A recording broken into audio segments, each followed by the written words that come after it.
My name is Cho Yang. The night the system pulled humanity into the gate domain, Busan went dark and a minotaur came through my door. I killed it with a chili sauce jar and 2 kitchen knives. My roommates died anyway. Then the gate domain handed me a talent nobody else drew. Heaven's chosen relic, a red mythic relic on every entry. The first was final barrier, so my shield stopped expiring. They just stacked. The cheat I used for fun had followed me into the real world. If you're enjoying this so far, drop a like and hit subscribe. It honestly keeps these videos going. The path that led here is the part worth telling. Let me start from the first hour. The lights die all at once, and my monitor blinks out, taking a roguelike I downloaded off Steam an hour ago with it. I get halfway to the hall to check the breaker before I stop, because the window is wrong. Busan does not go dark. Not at 9 at night, not at 3 in the morning, not ever. And yet every block below my building has been swallowed. I push the window open and lean out, and the moon tonight is bright enough to show me the thing my eyes keep refusing. The towers and the neon that should be burning out there are gone in patches, replaced by mountain forest, raw and green, standing exactly where streets used to run. The second thing lands a breath later. Half of the apartment building I live in is buried in the side of a mountain. It is as if one wing of the structure got swapped for solid rock while I was clicking through a menu. Somewhere below me people are screaming, men and women both. And underneath the screaming there is the bellowing of wild animals. What I do not know yet, standing at that window with my hands on the sill, is that the surface of the earth has just grown by 2/3. A green world thick with primal air has fused with my planet into one larger world, seamlessly, like it had always belonged. Reality shipped a major update and nobody sent me the patch notes. A scream tears through the wall outside my bedroom door, and under it I hear the scuffle of something fighting. 3 of us share this apartment, and we are not close in the way roommates in this city are never close, just familiar enough to know what to call each other. Even so, I know that voice belongs to Gangho. The only thing in my room that works as a weapon is a tennis racket, so I take it and ease the door open. What answers me from the living room is an animal bellow. 2 tangled shapes come flying out of that room and slam into the hallway wall, hard enough to shake the frame. Moonlight through the window gives me just enough. It is a muscular thing with a bull's head on a human body, and the Minotaur has both hands clamped around Gangho's throat, ending him to the plaster. Gangho is 6 feet of gym-built weight, and it is holding him up like a chick. His face has gone dark red, blood keeps running out of the corners of his mouth, and he shoves against the wall without moving those arms a hair. He is going out, eyes rolling, when I swing the racket frame into the inside of the Minotaur's elbow. The racket snaps and the arm lets go. There is a shallow groove behind the bony knob on the inside of the elbow where the ulnar nerve runs. Everybody calls it the funny bone, and getting hit there hurts in a way you cannot think through. That is exactly where I aimed. The thing in front of me is obviously not human, but the torso is built like ours, so I gambled it kept our weak points too. I gambled right. I also made it angry. The Minotaur flings Gangho several yards down the hall with its good hand, then turns its head, and those big bull eyes come up glowing red and lock onto me. Its snout twitches out puffs of white steam before it bellows and charges. I was already moving for the kitchen the instant the racket snapped, because that is where the knives live. I drag a cutting board off the counter and get it across my chest. The impact still folds me, punches blood up my throat, and dumps me across the counter with my head spinning. This thing is stronger than me by a margin I have no way to close. It hauls me up off the counter before I can do anything else, and it winds up to throw me at the window. I live on the 9th floor. That throw is not a fight I get to lose and walk away from. My right hand comes around into its eyes, and what I am holding is a jar of chili sauce I grabbed off the counter on the way down, without thinking about it. The jar shatters against bone, and the oil goes into that huge bull eye along with the glass. The Minotaur howls at the ceiling, and its hands come off me on reflex, and then it does the worst possible thing and starts scrubbing at its face with its palms. All that accomplishes is grinding the oil in the glass deeper and smearing the other eye with it. I hit the floor and drag myself up through the pain. 3 steps take me to the knife block, and I pull 2 different blades, turn around, and drive them into both sides of its neck where the arteries are. Everything on that body is muscle, including the throat. 2 stabs like that would take any person out of a fight on the spot. This thing still has enough left to grab me and throw me, and I get lucky, because the sofa is where I land. I roll off it and crab into the corner of the living room, on my toes, and then I stop moving and hold my breath. The knives did not kill it, but the arteries are open, and it will not stop thrashing, and the blood keeps coming. I clamp a hand over my own mouth and watch the blinded thing rage around my apartment until it goes down and stays down. I want to wait longer before I trust it. I do not get the chance, because a voice starts speaking inside my head, and I cannot tell whether it is a man or a woman. It congratulates me on my first kill of an Outworlder and tells me I have obtained 1 human contribution point. It tells me the gate domain is opened, that I can obtain powerful strength inside it and bring out class saves. It tells me the first opening costs no human contribution points, and asks whether I want to open it now. I do not flinch at any of that. There is a forest growing through downtown Busan outside my window, and a bull-headed corpse cooling on my floor, so a voice in my skull is not the strangest item on tonight's list. I leave the question hanging and walk down the hall to Gangho instead, holding my ribs. He did not make it. He is at the end of the hall with his chest caved into a crater, and his ribs went through his lungs. The thing must have stomped him while it was tearing the place apart. I close his eyes and look at the door of room 102, which is where Hojin sleeps. He came home tonight. There is no version of this where he slept through it. I get his name half out of my mouth before the door of 102 opens on its own. What comes out first is a leg, slim and porcelain white, and it stops my brain cold. Then I see Hojin, or the part of Hojin that is left, which is his head, held up by an arm as slender and lovely as that leg. Anybody with limbs like that should have a face to match. What she has instead is a cat's face, white fur soaked through with blood, and there is a finger in her mouth that she is working on with her teeth. My eyes meet the cat's eyes, and every hair on my body stands up, like I got dropped through ice. Run. That is the only thought I get. The cat-faced woman lets go of Hojin's head and vanishes out of my sight in the same motion. In the next instant, she is behind me. Nails punch out of her hands, 8 inches of them, and they close toward my neck like the blades of a guillotine.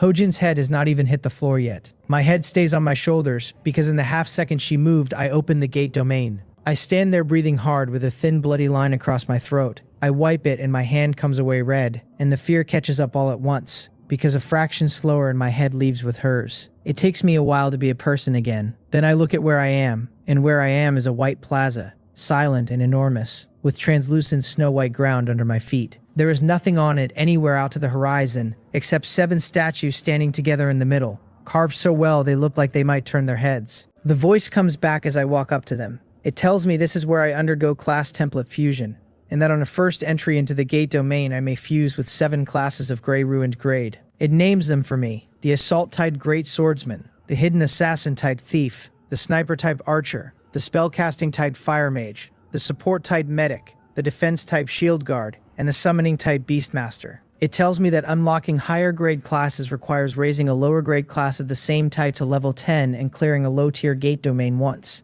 It says to touch each statue to learn that class in detail, and that the gate domain stage is open once fusion is done. I file every word of it and touch nothing. Instead, I ask who it is. There are a few seconds of silence before it answers that I can understand it as the AI of my world.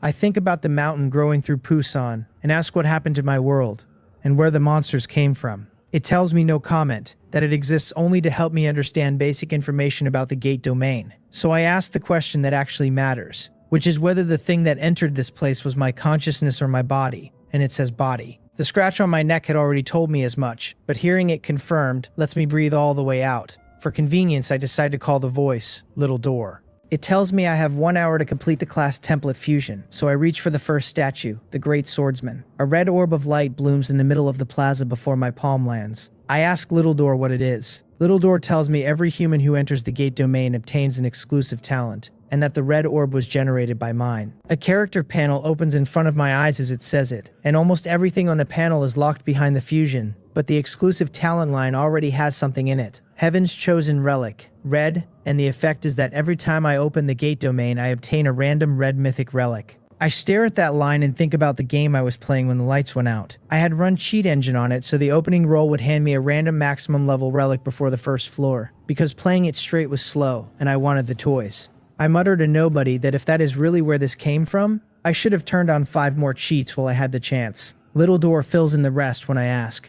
Almost everything inside the gate domain comes in 7 grades, and they run Gray Ruined, Green Common, Blue Advanced, Purple Perfect, Pink Epic, Golden Legend, and at the top, Red Mythic. Relics are treasures that provide global buffs, and one person can generally equip 6 of them, so the talent I just got hands me a top-grade permanent buff every single time I walk through that door. I reach out and touch the red orb with my heart going, and the light folds into nothing, and the first of my 6 empty relic slots fills. Final barrier, Red Mythic. The shield effects I obtain can be permanently retained. I say the word shield out loud like a question, and Little Door answers before I can even form it properly. It tells me a shield is a defensive buff, and that most shield effects run on a timer, which means my relic deletes the timer. I have played enough games to know exactly what I am holding, and what I am holding is broken. I ask it why everything in this gate domain looks like a video game. The character panel, the classes, the relics, even the shields. Little Door says no comment. Fine. Keep your secrets. You already told me the only thing I needed. Now I have a direction, so I touch all 7 statues one at a time and read them properly. Each class comes with 4 initial skills, and of the 7 in front of me, only the medic and the shield guard have skills that grant shields. The shield guard has 2 of them. I stop in front of the defense type statue and the panel asks whether I wish to select this class template for fusion, and I confirm it. White light pours off the statue and wraps me, and a warm current runs from my scalp to my heels. Every injury I took in that apartment, every ounce of the exhaustion, the hunger, all of it is simply gone. A big shimmering shield settles into place beside me. The panel rewrites itself while I stand there, and every section that was locked comes open at once. It says my name is Cho Yang and my rank is Tier 1, Level 0. My class is Shield Guard at Level 0 in Grey Ruined grade, and my race is the human race. My health is 500 and my spirit is 150. My attack is a sad 30 and my magic power is 5. My attack speed sits at 2 and my movement speed at 10. My physical resistance is 20 and my magic resistance is 10. Under talents, there are 3 lines. My racial talent is adaptive, purple, a human race trait that raises the probability of a skill evolving after use. My exclusive talent is Heaven's Chosen Relic, red. 1 random red mythic relic every time I open the gate domain. My class talent is Great Shield Forward, gray, and it cuts damage taken from the front of the shield by 20%. Then the skills, Shield Blessing, gray, grants 100 shield value for 5 seconds on a 30-second cooldown and a small amount of spirit. Shield Bash, gray, strikes with the shield for 1.5 times my attack and physical damage. On a 10-second cooldown, Shield Charge, green, gives brief super armor, deals 1.5 times my attack, and knocks the target back. If that target hits an obstacle, it stuns and adds another 1/5 of my current health as physical damage. The cooldown is 40 seconds, and it costs a moderate amount of spirit. Flying Shield Strike, green, is my rage skill, generating shields that fly out 1 every 3 seconds for 30 seconds. Each one deals half my attack and damage and restores 1/10 of my maximum health, or grants shield value instead if my health is full. The cooldown is 10 minutes and my rage is sitting at 0 out of 100. Below those are the 2 basics nobody can replace. Dodge lets me dash out of an attack with a moment of invincibility, and I get 1 charge every 10 seconds up to a maximum of 2. Block lets me put my weapon in the way, and a successful block cuts the damage hard. My normal attack swings the shield for 1 times my attack with no cooldown, and how fast I can throw them depends on my attack speed. At the very bottom of it all sits Final Barrier, red mythic, quietly promising that the shields I obtain never expire. 3 portals of light open on the plaza the moment my fusion finishes, and Little Door tells me the gate domain stage is opened and that I should choose a door to enter. The timer on my panel still has over 20 minutes on it, so I do not touch any of them. I try Shield Blessing instead. Fusing with the template put the knowledge in my hands the way a language you already speak sits in your mouth. 1 hand forms a seal and presses down, and a translucent shield closes over my whole body. I open the panel and there it is. A small extra segment sitting behind my health. 100 shield value. Normally that segment would drain itself in 5 seconds. With Final Barrier it just stays. It works. It actually works. That means I can stack shields forever before I ever walk into danger. Unless I run into something that chews through them faster than I can pile them on, I do not die. All of that from 1 relic drawn at random on my first night. So I settle in and cast Shield Blessing again the second the cooldown clears, over and over. Outside of combat, health and spirit both crawl back on their own, slow but steady, which is more than enough to keep the cycle running. The segment behind my health gets longer, passes my health bar, and keeps going. I spend the wait interrogating Little Door about the panel, and it gives me a lot. Every race has a racial talent, and the human race's is that skill evolution boost, and an evolved skill is strictly better than what it grew out of. As my class rank climbs, I unlock new class talents. My skill bar holds 4 class skills, which for me are the Shield Guard starting 4, and any of them can be swapped out for universal skill books found inside the gate domain. Dodge and block sit outside that. Basics everybody gets and nobody can trade away. 10 odd minutes later, my shield reads 2,500, 5 times my own health, and I finally walk over to the 3 doors. A glowing number 1 hangs above them, and every door face carries a skull. The difference is the icon under each skull. The left has a heap of gold, the middle has a block cut with strange symbols, and the right has an experience marker. Little Door explains that a single skull means a simple combat gate, the most common door type in the gate domain, and that the icon underneath is the clearance reward. Gold on the left, runes in the middle, experience on the right.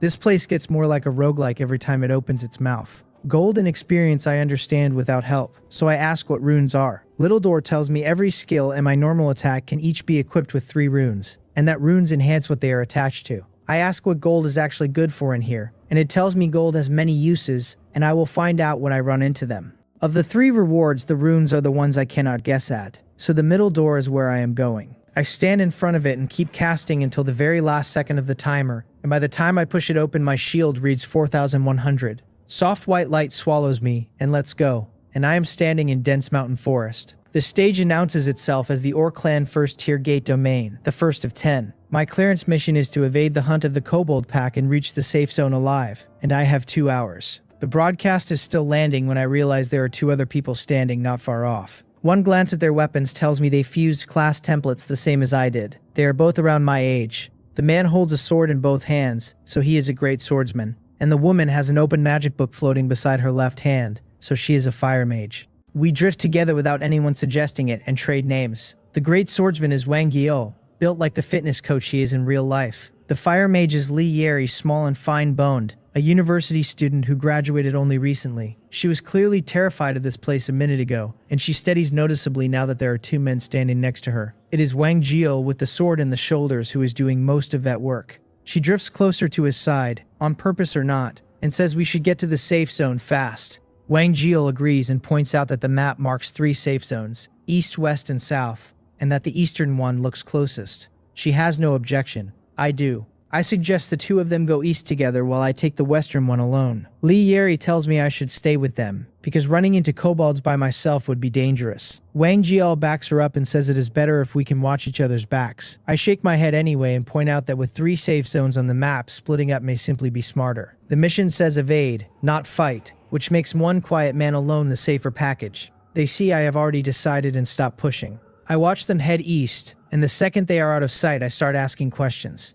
I ask Little Door whether a simple combat gate means the difficulty is low, and get told no comment. I ask whether killing kobolds pays anything extra, and this time it answers properly. Killing foreign races inside a gate grants experience and small amounts of gold, and the kills also feed the final mission evaluation. That is exactly what I was hoping for. Beyond the loot, I want to know what my class actually does in a fight, before something forces me to find out. Wang Guo and Li Yeri will pull a batch of the pack east with them, and whatever is left over is not getting through my defense. My shield reads 4500. Come and try. 10 minutes later, the forest fills with barking and the rush of bodies through underbrush. Off to the east, Wang Guo and Li Yeri hear it too and pick up their pace. I do the opposite. I put my back against a big tree and keep casting shield blessing every half minute. When 2 barks come at me from the left and the right at once, I raise the shield and put block into one side of it without hurrying. Block behaves differently depending on what class you are and what you hold. A magic book cannot block at all, and a dagger can, badly, with a poor success rate and worse efficiency. A shield is what the mechanic was built for. A dark shape comes in and its claws hit my shield straight on. Between Great Shield Forward and a clean block, my shield value drops by a single digit. Almost at the same moment, the second kobold rakes me across the back, and I let that one land on purpose so I can read the number. 45. That is the whole threat. That is everything these things can do to me. After that, the fight stops being a fight. I quit blocking entirely and eat whatever the one behind me wants to throw, and I open on the one in front with shield charge into shield bash. The shield guard is a defensive class, and its damage is exactly as bad as that implies. It takes me 2 full skill rotations plus a string of normal attacks to hammer a single kobold into the ground, and my shield drops a bit over 300, paying for it. With 1 left, I get comfortable enough to use the survivor as a practice dummy and drill my dodge. Unlike block, it cannot be spammed, but it grants a slice of pure invincibility when it lands. Although with final barrier sitting in my relic slot, I am not sure I will ever need either of them. I angle myself deliberately and shield charge the last kobold into a tree trunk. The stun plus a fifth of my health plus 1 times my attack takes the rest of its life off the bar. A shield guard carries a lot of health, so that fifth is not the small number it sounds like. I also notice that the rage-feeding flying shield strike climbs from 3 sources: from landing attacks, from taking them, and from kills. Kills feed at most, getting hit is second, and swinging feeds at least. My rage sits at 85 out of 100 when the second kobold stops moving. The whole thing took me maybe 10 minutes. The western safe zone is around 3 miles out, so half an hour of walking covers it easily, and the woods have gone quiet enough that nothing else seems interested in me, so I decide not to go west at all. I already know what these kobolds can do, which is nothing, and the 2 kills push my progress toward level 1 up by a third, and drop 20 gold besides. If the monsters are going to pay me for standing still, I should go find more monsters. East, less than a mile short of the safe zone, Wang Geol and Li Yeri cannot move another step. Dozens of feral dogs have them pinned against a tall tree, howling in waves, and the 2 of them are past exhausted and into something worse, because the dogs do not run out. However many they kill, more come. Wang Jiao swings his greatsword and splits a dog out of the air mid-pounce, then stands there heaving and stares at the staff-carrying kobold 30 yards back. He tells Li Yeri they cannot keep this up, that his rage is full, and that if they do not kill that kobold on one more charge, they are both dead here. Li Yeri looks hollowed out, which is what happens when a fire mage burns through her spirit. She also knows he is right, because the pack will grind them down to nothing if the summoner keeps summoning. She tells him she has exactly 1 skill left in her, and that she is putting fire armor technique on him, then lifts the magic book and starts chanting. The color drains out of her cheeks until there is none left at all, the price for casting past her limit. Flame sheets over Wang Geol a few seconds later. He shouts and goes, greatsword in both hands, and the feral dogs in his path get knocked flying. He does not care about the ones biting his legs, and he does not look at them, because his eyes are welded to the kobold. At about 30 feet, he plants and swings, and sword-like crosscut throws 2 blades of light more than 3 feet long out of the greatsword in a crossing arc. The kobold's face goes openly afraid. Then it hauls the staff around with both hands, and every surviving feral dog in the forest teleports into the space in front of it. The sword light goes through them instead. The forest fills with the noise of dying dogs, and a strip of ground in front of the kobold turns into a red smear of what used to be a pack. Wang Jiol was already low, and swinging that skill takes the last of him. His strength goes out all at once, and he drops to 1 knee, nearly blacking out, praying his best move was enough. Then he watches his ultimate get absorbed by a wall of dog meat, and watches the kobold lift its staff to summon the next batch, and something in him quits. It is over. Behind him, Li Yeri quits too. What she thinks about in that moment is what Cho Yang said before he walked west, and whether splitting up would have meant never meeting this thing at all. She does not want to die here. The kobold calls the pack back, and neither of them has anything left to answer with. The dogs come in low with their teeth out, and the 2 of them can see exactly how this ends, and then the pack stops dead. A heartbeat later, the whole mass wheels around and bolts back the way it came, like something is chasing it. Li Yeri and Wang Jiol follow the retreat with their eyes, and what they see is a figure with a shield running flat out at the kobold. It is him. I followed the barking, and this kobold is obviously a bigger animal than the 2 I already killed, and I do not slow down for a second. My shield is over 8,000. Doing the math off the last 2, there is nothing in this forest that gets to have an opinion about me. 4 kobolds spawned inside Gate 1. I killed 2, Wang Geol and Li Yeri, ground down a third between them, and the one still standing is the only elite in the set. It is a summoner type, and although the feral dogs it makes are paper, their damage is not, especially in a mass, where they can strip a person down to a corpse in seconds. That is why the other 2 never got to touch it. They could not afford to ignore the pack. I can. I burn shield charge to close the gap and the recalled dogs swarm in around me, and every bite takes 30 off my shield. I let them. Dodge carries me another step in, and then I put a shield bash into the elite and follow it with normal attacks that individually accomplish very little. The kobold clearly did not budget for a human who simply stands in its babies and keeps swinging. It panics and rolls backward, hoping the pack will finish me while it makes distance. Then my body lights up white and 4 flying shields start orbiting me, because my rage hit full. Flying shield strike sends them out one after another, and every hit tacks a few dozen more points onto my shield instead of healing me, since my health has never dropped. The damage on them is nothing to speak of, but each one interrupts the kobold's escape. An interruption is all I need. I close again, and this time the elite understands its position better than Wang Geol and Li Yeri ever did. My damage is bad. My damage is also permanent, and it never stops arriving. Summoner types do not carry much health, and its bar bleeds out under a steady drumbeat of shield swings until I put a last shield bash through it and it drops. The dozen-odd feral dogs still circling me come apart into ash in the same instant. Then the system chimes in my head and tells me my rank is increased to Tier 1, Level 1, and offers me 3 attribute rewards to pick from. Every level up hands out a general boost to base attributes plus 1 choice, and my 3 are 50 more health, 5 more attack power, or 3 more physical resistance. A normal shield guard takes the health or the resistance, because a normal shield guard is a tank and tanks by survivability.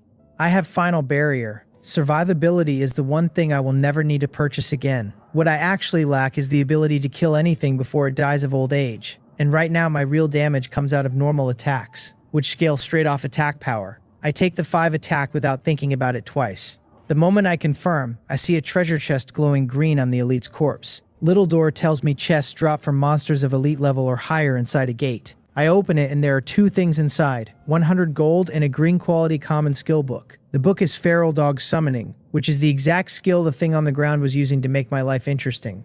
Little door explains the split while I turn it over. Skills come as weapon restricted or non-weapon restricted, so Shield Bash and Shield Charge are locked to my shield, while Shield Blessing, Flying Shield Strike and this new Feral Dog Summoning are open to anybody. I could slot it right now. I do not, because Little Door already told me that items obtained inside the gate domain can be traded or sold in shops. Until I find a skill that actually stacks with shields, I am better off holding an asset than burning it. Everything goes in my backpack, and I walk over to where Wang Jiol and Li Yeri are still sitting in the dirt, and I ask if they are all right. Wang Jiol levers himself upright on his greatsword and says he is fine, and that it was lucky I got there when I did. Then he says he had no idea the shield guard class was that strong, and that he would have picked it if he had known. Li Yeri cuts in and asks whether something dropped off that kobold's corpse, because she put in her hours on online games at university, and she knows exactly what a green glow means.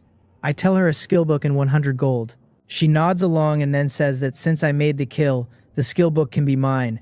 She adds that the 100 gold ought to be split 3 ways, because without the two of them wearing the kobold down for so long, I might not have finished it. I look at her for a moment without answering. Then I turn to Wang Gaol and ask whether he feels the same way. A fitness coach spends all day reading people who are deciding whether to hand him money, and he reads me fast. He works out that I am not a man who gets leaned on, and that the two of them in their current condition are in no position to lean anyway. He takes an actual step backward, shakes his head, and says that if I had not shown up he would have died here, and that he does not want the gold. Li Yeri makes a strangled noise at him, feeling sold out, and a flash of anger goes across her face. Which is when I ask, out loud instead of silently, whether there is any extra reward for killing other humans inside the gate domain. She does not know who Little Door is. She gets the point anyway, and she gets a second point right behind it, which is that the gate domain is not the real world. No law reaches in here, no rules, no police, nothing holding anybody's hand back. And the man in front of her just ignored a pack of dogs chewing on him to beat an elite monster to death. She scrambles backward and shouts that she does not want it, that it is all mine, all of it. She is moving so fast that she goes down on her back in the dirt. I look down at her and ask, smiling, whether she really does not want it. She keeps pushing herself away on her hands and says no. So I tell her that since she said it herself, I will take it. For the record, I am not a murderer, and I am not a creep, and I was never going to kill her. Also, when I asked, Little Door's answer was that killing one's own kin without provocation yields no reward, and may result in punishment. What punishment exactly is a question it answered the way it answers everything. Li Yeri does not stay a second longer than she has to, hauling her wrecked body off toward the safe zone. Wang Jiol says one thing to me and follows her. I stay where I am because the fight with that elite cost me over 1300 shield, and without final barrier those numbers would have killed me twice over. I still have more than 9,000 and over 40 minutes on the stage clock, so I spend the whole of it doing the only thing that matters, which is stacking. By the time I finally walk into the safe zone at the last possible second, my shield reads over 16,000. Stepping across the boundary sends that warm current through me again. Fatigue gone, hunger gone, and even the mud and the blood on my clothes simply stop existing. Little Door tells me afterward that a safe zone erases all damage taken inside the gates, along with side effects like hunger and exhaustion, and returns the body to perfect condition. Before I can properly appreciate that, the clearance notice arrives. Gate 1 cleared. Clearance rating SS. Clearance reward increased. The reward is 1 blue rune, and I get to choose from 3. Flame Enchantment, blue, is a normal attack rune giving my normal attacks a 50% chance to ignite the target. Swift Incantation, blue, is a skill rune cutting skill cooldowns by 20%. Reflecting Prism, blue, is a skill rune that reflects 20% of incoming damage back at the attacker for as long as a shield exists on me. All 3 are genuinely good. Flame Enchantment would prop up my miserable normal attack damage, and Swift Incantation would let me cycle shield skills faster. Neither of them is in the same universe as Reflecting Prism, because Final Barrier means a shield exists on me permanently, which means the reflection is on permanently. 20% sounds small on paper, and against a feral dog biting me for 30, it is a whole 6 points of revenge. Against something that hits like a truck, that percentage becomes a completely different conversation. Anybody else would have their shield shattered by one enormous hit and lose the effect. Mine is stacked into the tens of thousands and is not going anywhere. The rune has a second advantage I like even more. Each character can equip only 3 runes total across all skills, and the normal attack combined and Reflecting Prism does not have to sit on Shield Blessing to work. Since the shield is always up, the reflection stays active no matter which skill the rune is bolted to. So I drop it into the rune slot on Shield Bash and keep Shield Blessing slots free for later. Free real estate.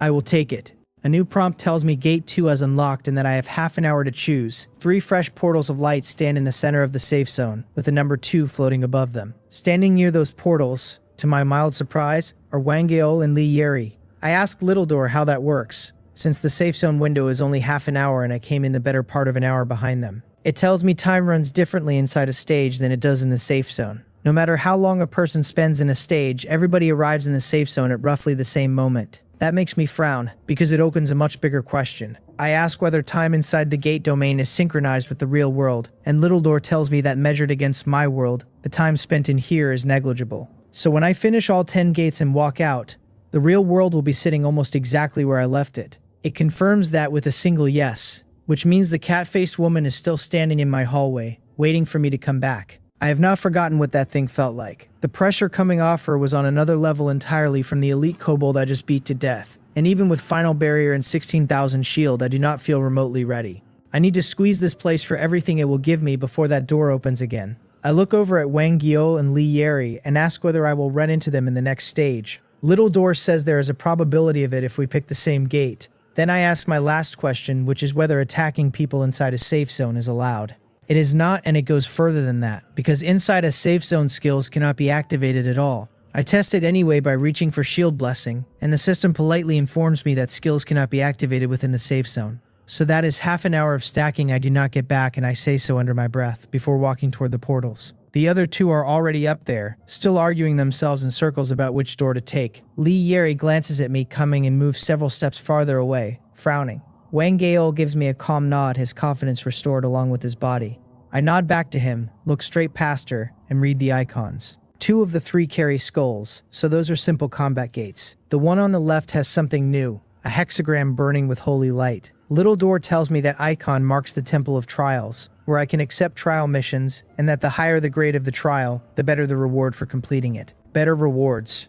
I do not need to hear the second half of that sentence. I picked the Temple of Trials for 2 reasons. The first is that I want to see every kind of gate this place has, on the theory that information is the cheapest advantage available. The second is the one that actually drives me, which is that there is a monster standing in my apartment building, and I need to become something it cannot kill. Since I cannot stack here, and the safe zone already scrubbed me back to perfect condition, sitting still is worth nothing. While the other 2 are still debating whether to take the same door, I walk into mine. The white light fades and I am standing at the entrance of a temple, floating in cloud. Little Door announces the Orc Clan first tier gate domain, the second of 10, and tells me to select a trial mission inside the temple, and that the stage commences in 1 hour. The architecture is grand and holy, and I do not spend a second on it. Inside the hall, 3 beams of divine light in 3 different colors come down from somewhere above, and standing in them delivers the details straight into my head. The blue light holds a trial called Immovable as a Mountain, which requires that I not use dodge in the next 3 combat gates. The purple light holds Binding One's Own Body, which requires that I not use normal attacks in the next 3 combat gates. The pink light holds Flawless and Perfect, which requires that I not lose a single point of health across the next 3 combat gates.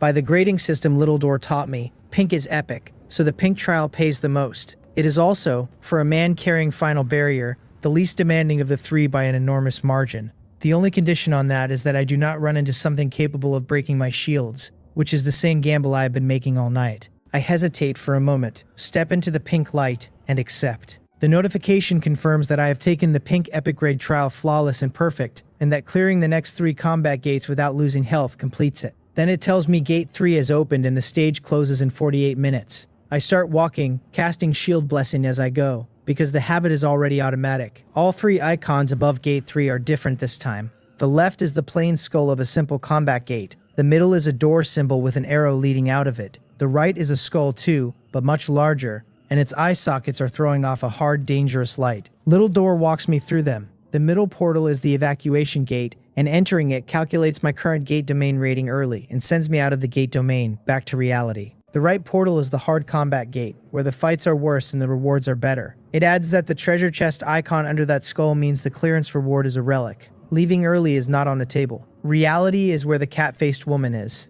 With Final Barrier, there is no argument for cashing out now, so the choice makes itself. Hard combat gate. The simple gate put no pressure on me at all, and I genuinely have no idea what this place considers hard, which is exactly why I want to see it. For the next 40-odd minutes, I do nothing but cast. Somewhere past 21,000, Little Door interrupts to tell me a flash of inspiration has struck, and my shield blessing has evolved, and that I should choose one of 3 evolutions. The first stretches the shield's duration from 5 seconds to 10. The second raises the shield gain from 100 to 200. The third drops the gain to 50 but adds 100 points of health recovery. Between the human race's evolution talent and the sheer number of times I have cast this skill tonight, I am not surprised it evolved. Duration is meaningless to me since Final Barrier already made it infinite, and I have never lost a point of health, so the healing option is dead weight. The second one doubles the rate at which I build my entire identity as a fighter. Shield Blessing becomes Shield Blessing Plus, and by the time I step through the hard combat gate, my shield reads over 29,000. Orc Clan First Tier Gate Domain, the third of 10. Rescue the humans imprisoned by the Batman, and lead them out of the Bloodbat Cave. The more humans rescued, the higher the rating.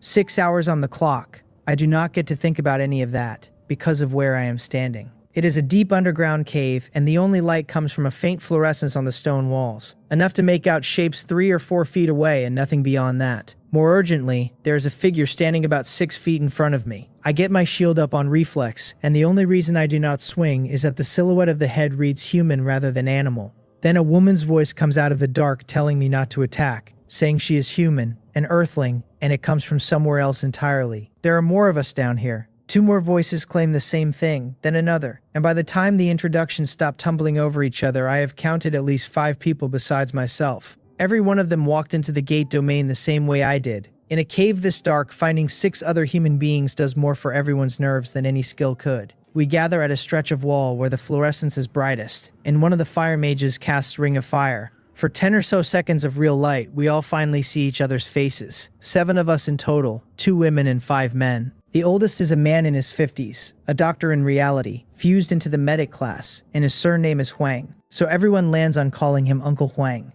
The youngest is a girl of 16 or 17 still in high school, an archer, and her name is Jiang Manhwa. The other woman is the one who casts the Ring of Fire, a lawyer in reality and a fire mage in here, named Zhou Beiqiang. The man who had been standing in front of me is Zhu Wan, a beastmaster, with a solid white wolf crouched at his feet. Another middle-aged man introduces himself as Seo Youngwon, a shield guard like me. Last, standing on the outside edge of the group, is a college student in his 20s named Son Hong, a thief. Every class in the game except the great swordsman standing in one cave. I would call that lucky if the day had been going that way. We spend a minute on the obvious. The world outside turned inside out, this place trying to kill us, and then we get to the mission. Jiang Manhwa and Uncle Huang both want all 7 of us to move as one group because the dark makes splitting up feel suicidal. Zhou Beiqiang argues the other way, pointing out that these tunnels are narrow enough that 7 bodies would get in each other's way. If something forces us to run, none of us gets out. She adds that judging by the scale of the system map, this cave maze is large, and one slow group might not find the exit before the clock runs out. Zhu Wan pats the white wolf and agrees that the tunnel is tight, that even standing here is crowded, and that 2 groups simply rescue more people. Seo Youngwon wants to stay together and Son Hong wants to split. So it comes down to me, and I say split. 4-3. Uncle Wang the medic, Jiang Manhwa the archer, Seo Youngwon the shield guard, and Son Hong the thief take one group. Zhou Beiqiang the fire mage, Zhu Wan the beastmaster, the white wolf and I take the other. 7 people and 1 animal walk the tunnel together for about 10 minutes before we hit a fork, and that is where we separate. We agree that whichever group finds the way out will double back and leave a mark at an agreed height on the wall. The white wolf sees in the dark far better than any of us, so it takes point and guides my group through the tunnels. I walk behind it with my body sheathed in firelight, which is Zhou Beiqiang's fire armor technique. Besides adding to my defense, it is the single most useful light source available down here. It also paints me as the obvious first target for anything hunting us, which is fine. I am gaining 400 shield a minute. Everything down here is welcome to try.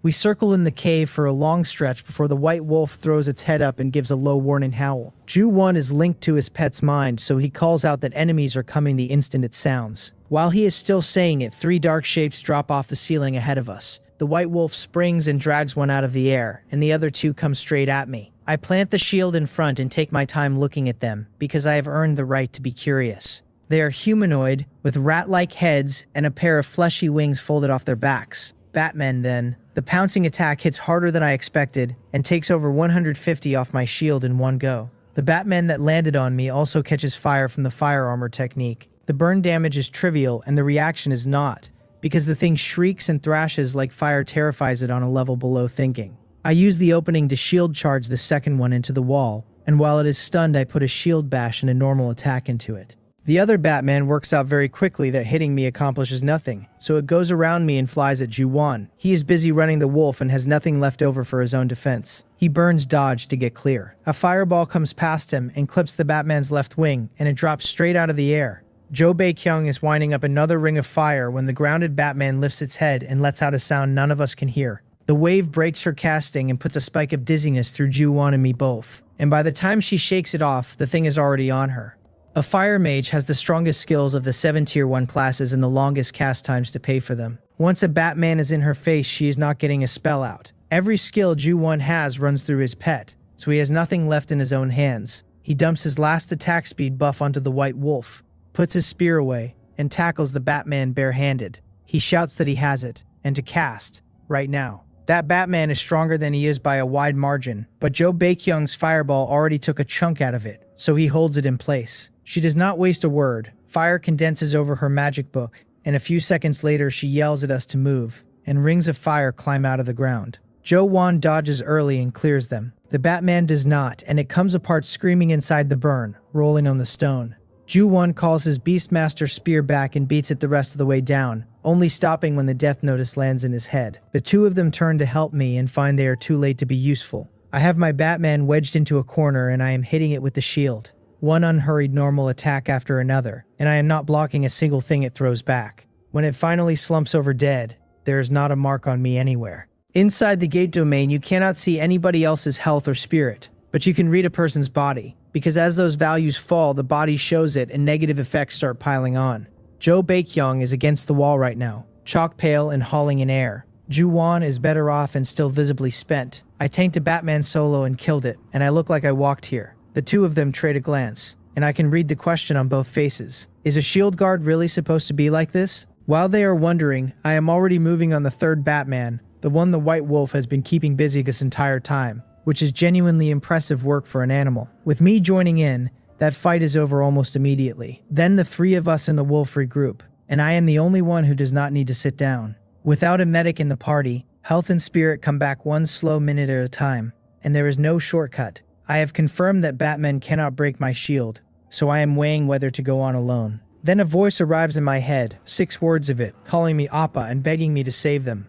That is not Little Door. I asked Ju-won and Jo Bae-kyung whether they heard anything, and both of them look at me blankly and shake their heads. While they are shaking them, the voice comes back and tells me they cannot hear her, and that little grass is connected only to my mind. I ask her silently who she is. She tells me she is a member of the primordial human race, and that she and a lot of other villagers were taken by these Batmen. The mission text said rescue the imprisoned humans, which lines up with everything she just told me, so I decide she is not lying. If this were a game, this girl would be the quest giver standing in the exclamation mark circle. I tell her I am coming and ask how to find her, and she says little grass will guide the way.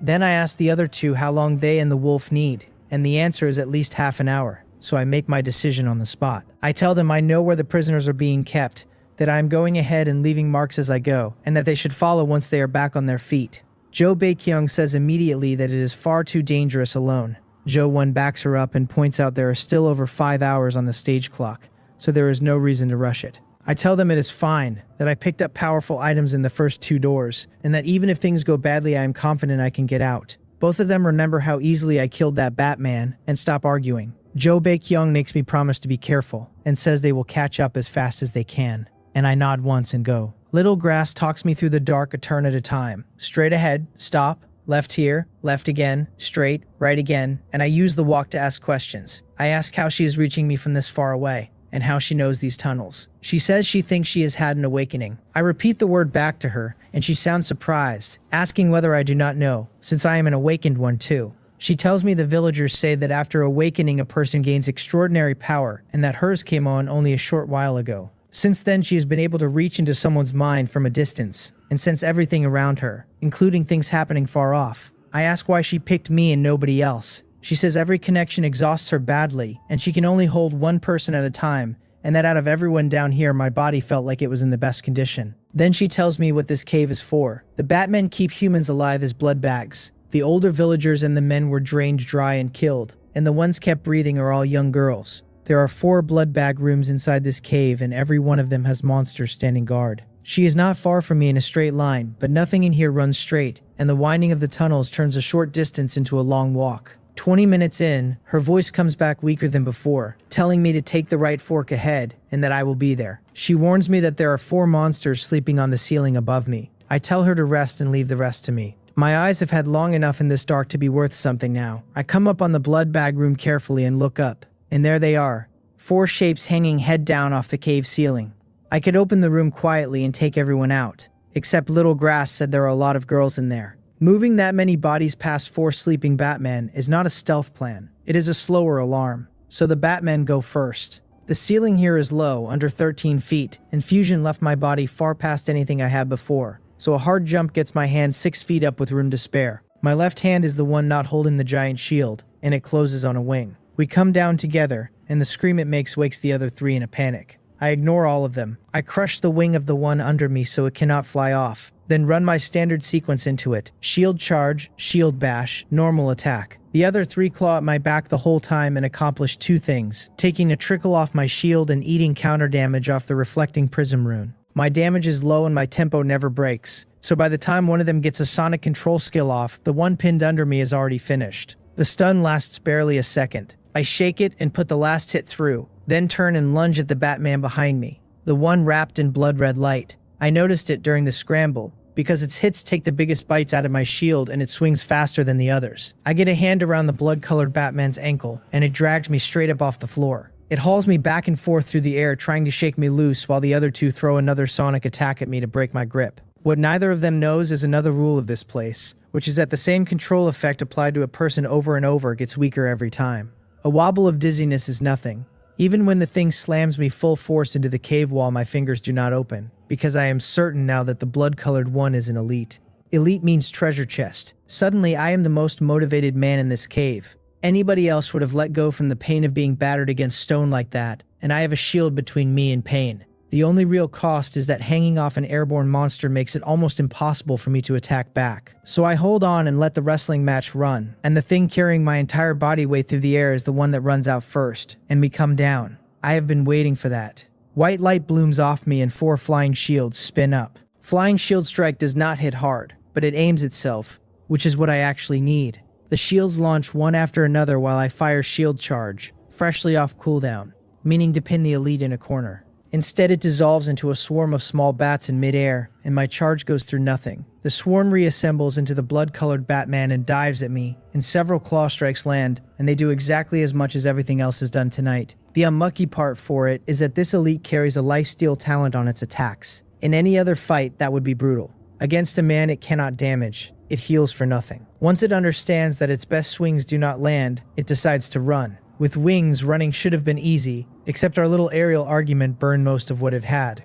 Now there are flying shields harassing it from every angle and a man stuck to it like a plaster. From there, the fight belongs to me. With final barrier under me, I have finally figured out how I actually fight. I lock onto the strongest thing in the room and hammer it while my shield soaks everything else and hands damage back. Shield bash, normal attack, over and over with no artistry in it whatsoever. That is what breaks the blood-colored Batman. Its eyes go flat and its claws come slower and weaker, and by the end it is only defending out of habit. The last thing left in its head is a question about how thick one human race shield can possibly be.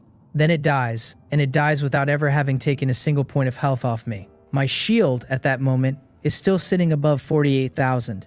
The elite pays out 100 gold and a thin measure of experience, and it drops a green treasure chest exactly as I hoped. I open it and dump both items straight into my system backpack without reading them, because there are footsteps coming up the tunnel behind me. It is almost certainly Joe Baekhyun and Joe Won. It is not that I distrust either of them, it is that I do not believe human nature holds up under testing. Our partnership so far has been pleasant enough that I would rather not put loot on the table and find out. Ju Won calls out that they are here, and a white streak comes past me and launches off the floor at one of the remaining Batmen. The other one has already watched an elite die and lost every bit of its will to fight, and it beats its wings and clears out. In a cave like this, once a Batman decides to leave, none of us is catching it. The one the White Wolf brought down, Jo Baekhyun, finishes with fire. She asks whether I am okay. I tell her I am fine and to follow me, that there are girls locked up nearby, and I walk to the cell Little Grass has been steering me toward. I tell the girls inside to move back, then start hitting the iron lock with my shield until it comes off after several swings.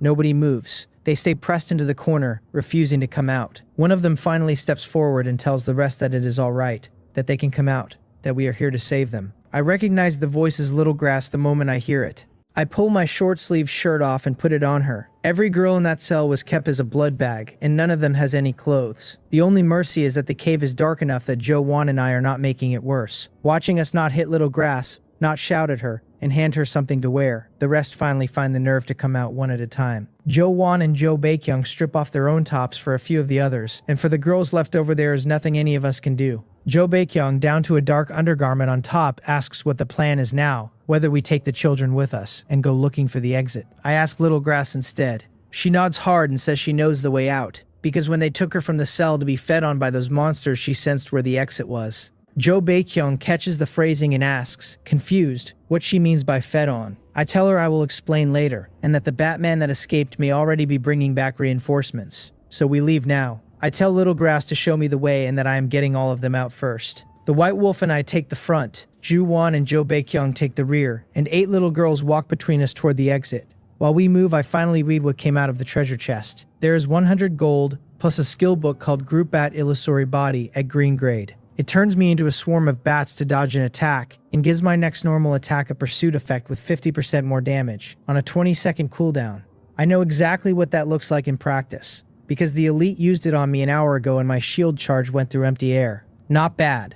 The dodge and the damage bump are fine, but what I am actually buying is 2 extra ways to move. The Batman exposed a second hole in my build besides my damage, which is that I cannot get anywhere. A shield guard's movement speed is bad by design. Shield charge is far too clumsy to chase anything with, and I have been burning dodge as a travel skill just to close gaps. Dodge alone is not enough. In that fight with the elite, if I had not drained it in the air at the start, it would have simply left and I would have had no answer at all. Group Bat Illusory Body fixes that, because the first stage displaces me on the dodge and the second stage displaces me again on the pursuit hit. Outside of the 2 basics, the gate domain only lets me carry 4 skills, so something has to go. Shield Bash comes off and Group Bat Illusory Body goes in. I also pull the Reflecting Prism rune out and reseat it in the rune slot on Flying Shield Strike, since the reflection works from anywhere as long as a shield exists. Getting the girls out goes far more smoothly than any of the 3 of us expected, and that is entirely Little Grass. Her sensing range turns out to be wider than I had estimated, and her directions come steadily the whole way. She sends us left because there are monsters waiting on the right,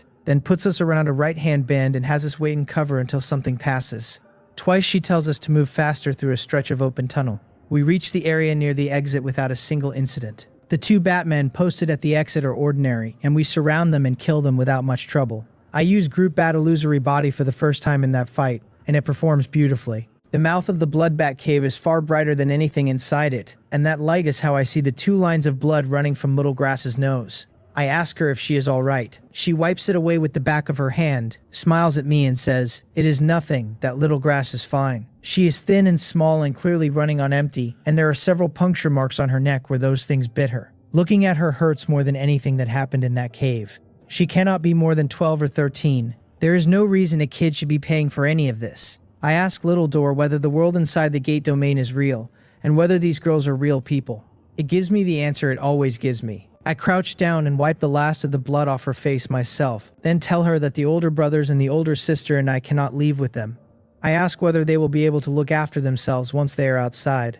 She takes the hand of the girl next to her and tells me not to worry, that they can manage, that Little Grass will get everyone home to the village safely. I rub her head and tell her she is brave. Then she asks, calling me Oppa, whether I am going on to save more people. I nod and I look back at Jo Baekhyun and Jo-won, because I am in no rush to leave this stage and I have no idea what those 2 want to do. Jo Baekhyun answers before I can ask, telling Little Grass gently that Iani will go back for the rest of her village too. Ju-won waves and says he is in as well. Little Grass looks at the 3 of us, thanks us, and says she can help one more time. She puts her hands out and starts forming seals, and while we are still wondering what she is doing, all 3 of us get a notification at once. It tells us that all map fog in the Bloodbat Cave has been cleared. Maps inside the gate domain start covered, and only the ground a person has personally walked and seen with their own eyes ever gets revealed. Now the entire Bloodbat Cave is laid out in our systems tunnel by tunnel. The other 3 Bloodbat rooms and the human race prisoners held inside them are marked for us. That was the last thing she had left to give,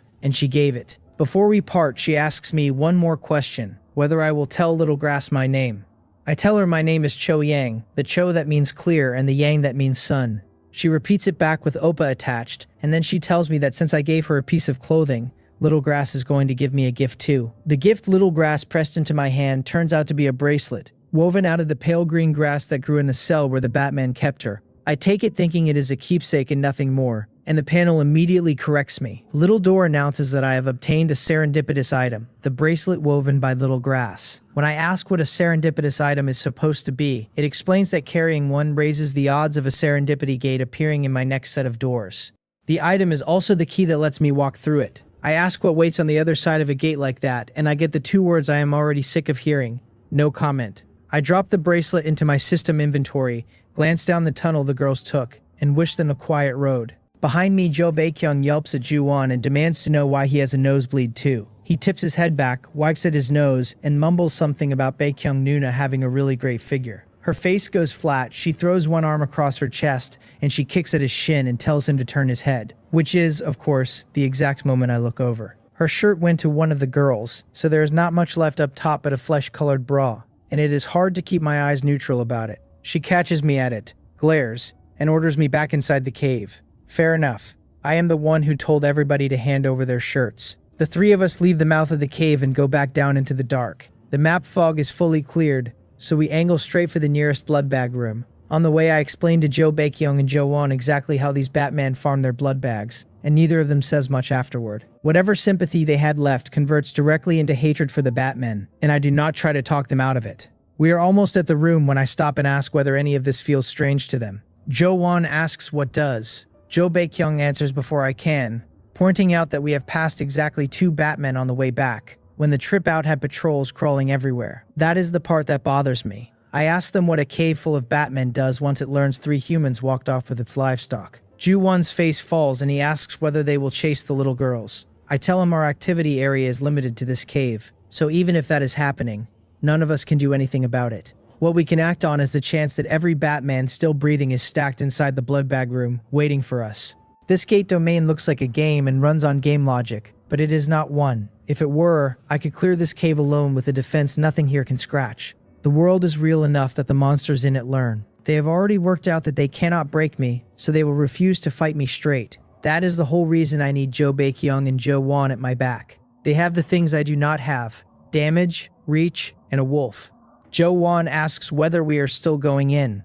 Jo Baekhyun frowns, and I can see her running my math, because the ordinary Batmen are not weak and the elite Batmen have her spooked. If 24 of them are stacked in that hall, walking in as a trio is group suicide. So instead of answering, I ask whether either of them has burned an ultimate yet, and whether their fury is full. They both nod.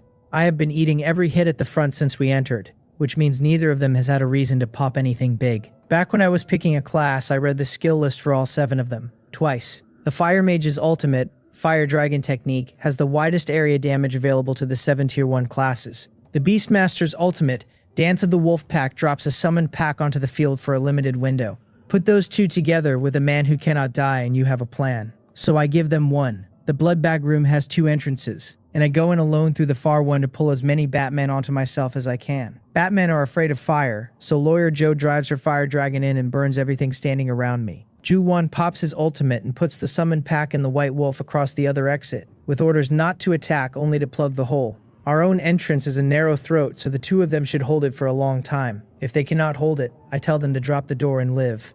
Jo Baekhyun refuses flat out. She reminds me there is no friendly fire immunity in here, and that her fire dragon technique will cook me along with the room. Jo-won backs her up and says walking into an ambush alone is too dangerous. I tell them both I am not stupid enough to die alongside a room full of bats, and that I have my own ways of staying alive. Ju-won thinks for a second and asks whether the children in the cells will burn. I shake my head and explain that the map shows every blood bag room laid out identically, with the cells at the very back. We will be fighting in the front hall, where there is nothing but stone between us and them, and no fuel means no spread. They argue a little longer and then they fold, because I give them nothing else to argue with. I tell them to move the second they hear me shout for fire, and then I walk toward the blood bag room by myself. There is nothing in here that can hurt me, and I know it. 2 hours of dungeon time with Shield Blessing Plus on repeat has stacked my shield past 68,000. And that is after I started casting it less often. At a certain point, the number stops meaning anything. As a shield guard, I have the highest health pool of the 7 classes,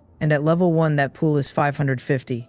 550 health behind 70,000 points of shield is not a character. It is a wall with legs. I walk into the hall and look at the ceiling out of habit, and nothing is hanging there. I am still deciding whether to feel relieved when shadows peel off the walls from every direction at once. I do not raise block. I run into the middle of the floor instead and let them have me from all sides. They really were waiting for us. The sonic screams land first and my skull turns into a struck bell, and for a second or two I cannot tell up from sideways. In that gap I eat dozens of hits and my shield sheds a little over 2,000, which is nothing. What matters is the 400 damage reflecting prism sends back on every strike, cause half the room starts shrieking in a very different register. My head clears. I count wings, decide I am fully surrounded, and shout for fire. A dragon's cry rolls in from the entrance and the hall goes red. The fire dragon pours down the tunnel and reaches me in a heartbeat. The first thing I do is strip reflecting prism out of my rune slots, because I am not bouncing 400 damage a tick back into Jo Baekhyung's spell. The dragon coils around me and more than half the Batmen in the room go up at once. The screaming is the worst sound I have heard in this world. A dozen of them burning inside enclosed stone. Some roll on the floor, some slam into the ceiling,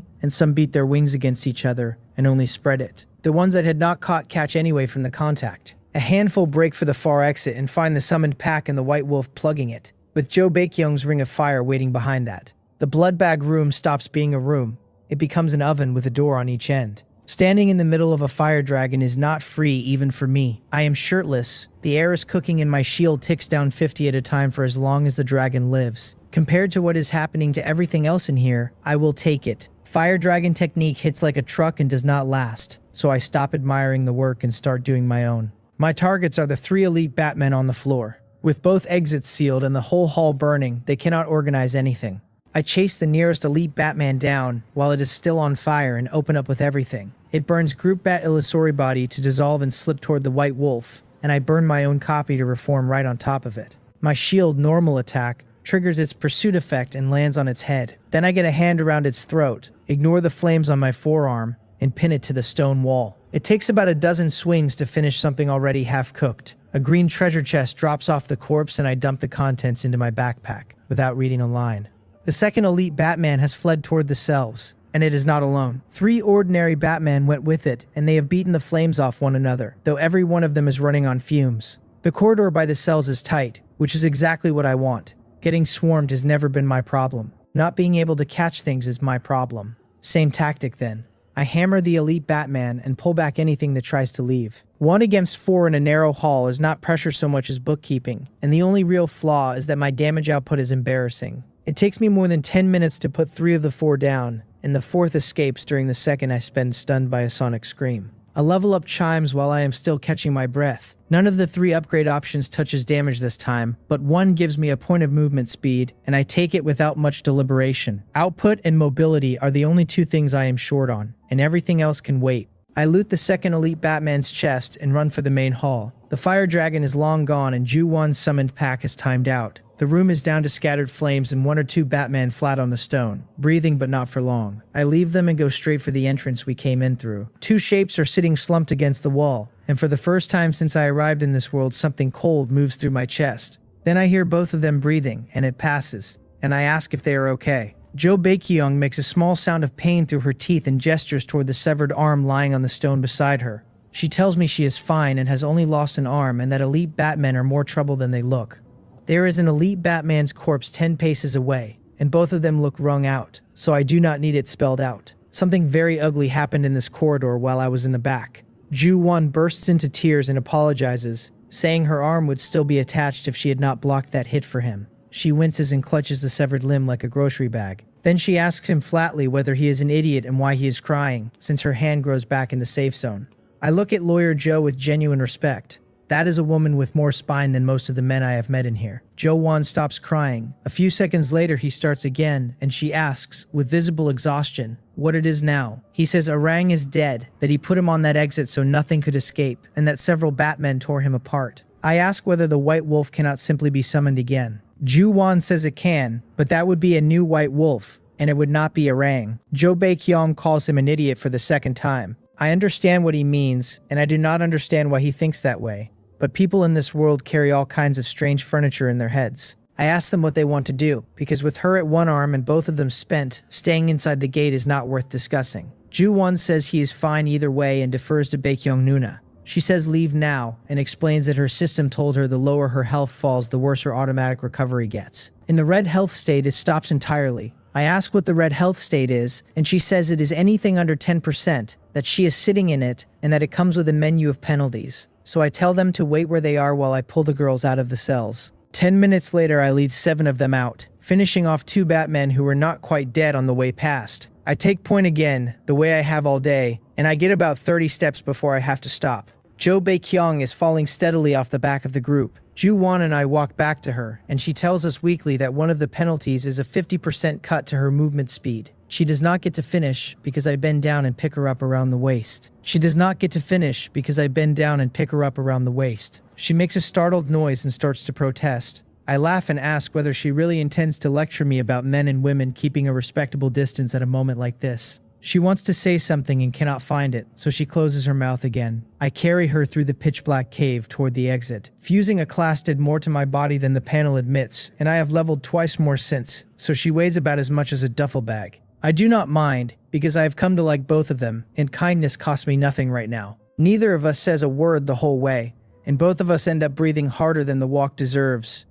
I can feel her heartbeat through my ribs, and I am fairly sure she can feel mine. We are both grown adults with no time for embarrassment. The problem is that neither of us is wearing anything above the waist worth mentioning, and pressed together in the dark that matters more than either of us would admit. She keeps her eyes squeezed shut the whole time, rigid as a plank, waiting for the tunnel to end.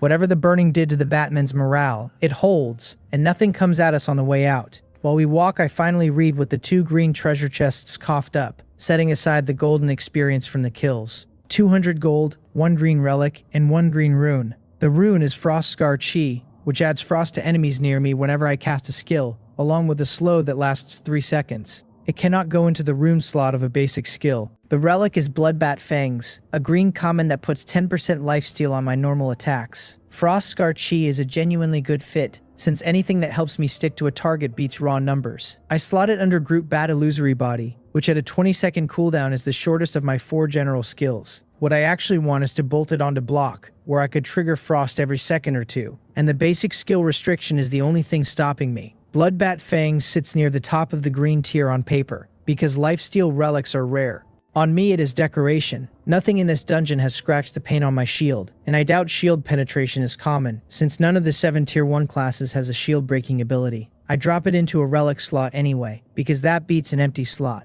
At the exit, I set Jo Bae-kyung down, and she takes about half a second to recover her dignity. We watch the 7 girls disappear into the light, and then the 2 of them get ready to step out themselves. That makes this goodbye, because clearing the stage drops them straight into the safe zone while the girls stay here. Before she goes, Jo Bae-kyung tells me to be careful, since she already knows I am not leaving this cave yet. Ju-won grins and says Cho Yang-hyun will obviously be fine, since I walked out of her fire dragon without a mark. I nod at them both and turn back into the dark. 2 hours left on the stage clock, and 2 more blood bag rooms on the map. If the 3rd room is stacked the way the 2nd one was, I am not saving many of these girls. Being unkillable is not the same as being able to protect anyone, which is a distinction this world keeps rubbing in my face. So I go with the only rule that actually works here. Kill what I can reach. Save who I can carry. The 3rd blood bag room has no Batman in it at all. The girls in the cells are still there and still alive, and the hall is empty. I stand in the doorway wondering whether the whole colony has run.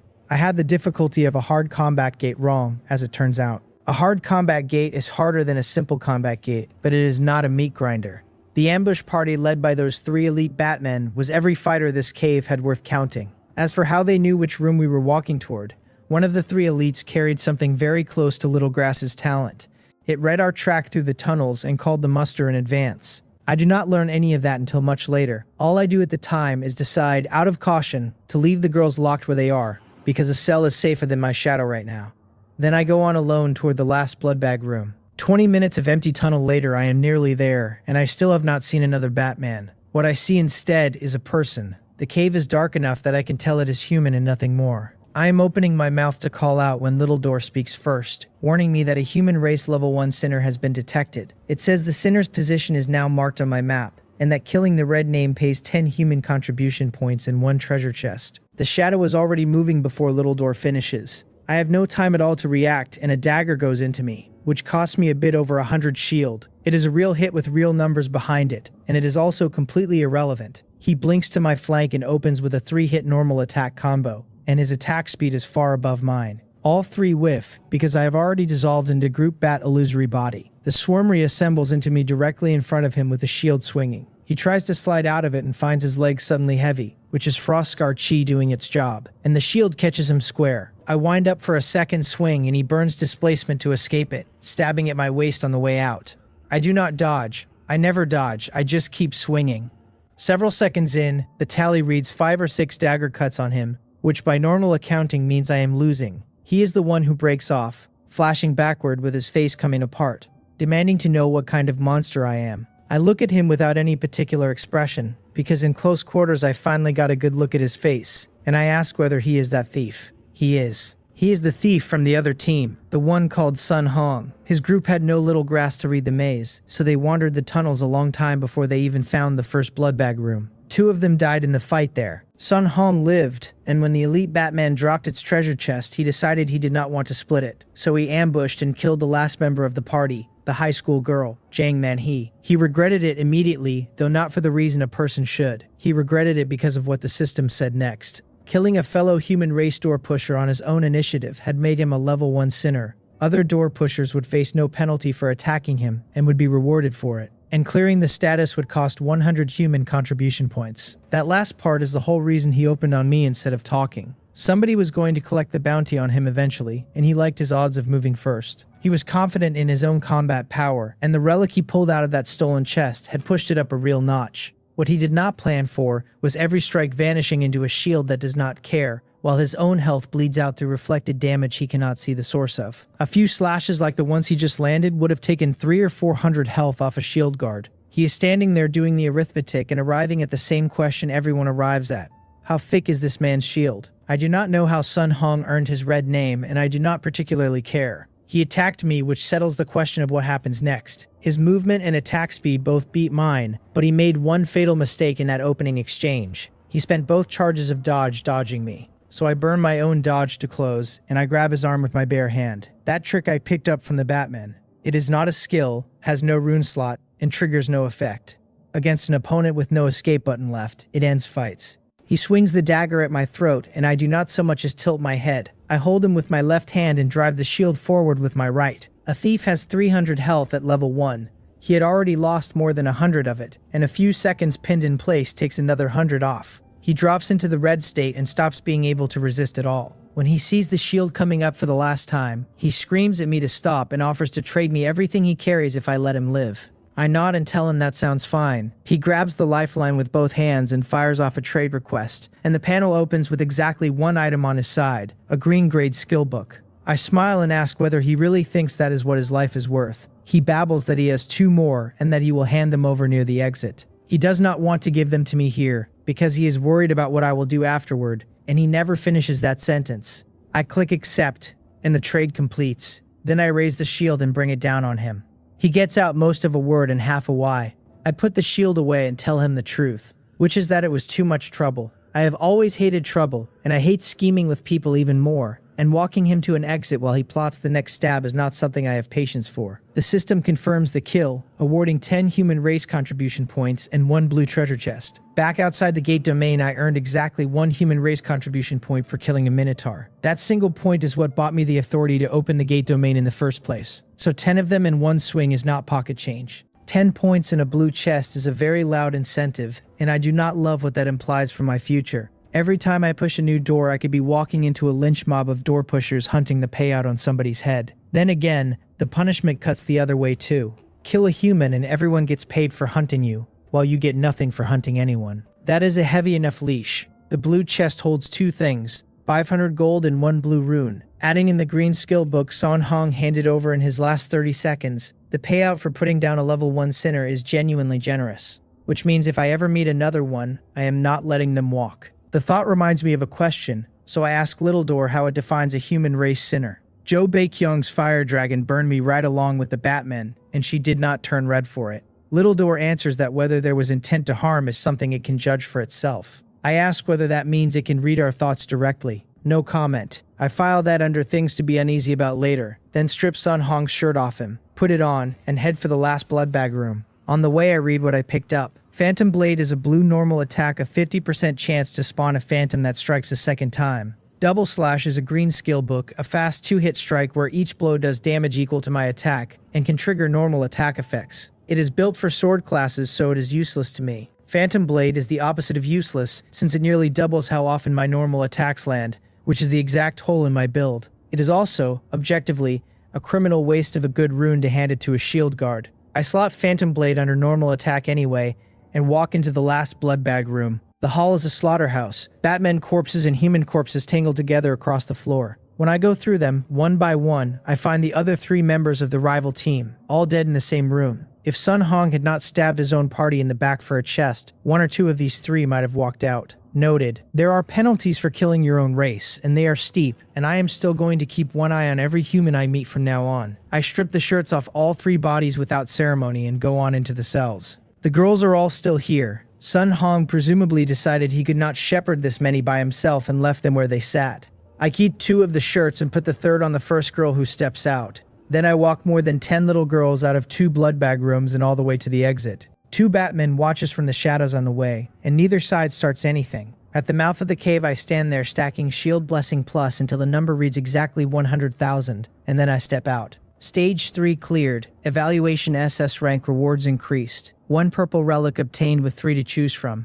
I am reaching for the relic list when Ju-won shouts at me from the side and asks why Cho Yang-hyung is coming in too. I look up. Jo Baek-hyung's arm is back on, whole, like it never left, and she looks every bit as confused as he does. Which tells me neither of them realizes that time inside a stage runs on a different clock than the safe zone. That is fair. Nobody sane loiters in a live stage after clearing it, and with 3 doors behind them there has been no reason to notice. I throw the 2 spare shirts from my backpack at them, and tell them to get dressed while I explain.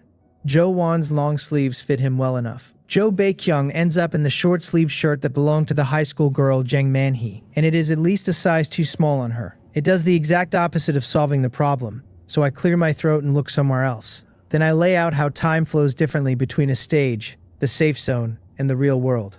Jo Baek-hyung does not react the way I expect. She grabs my arm and demands to know whether I mean it, whether time in the real world really is running that slowly. I tell her to confirm it with the system in her own head. A few seconds later, she comes back lit up from the inside, saying that means she still has time to get out and save her sister. Then she explains, because both of us are staring at her. She and her sister were shopping at Kwangali Beach that night, when the whole street and the Nakdong River split straight down the middle. A forest came up out of the rift from nothing.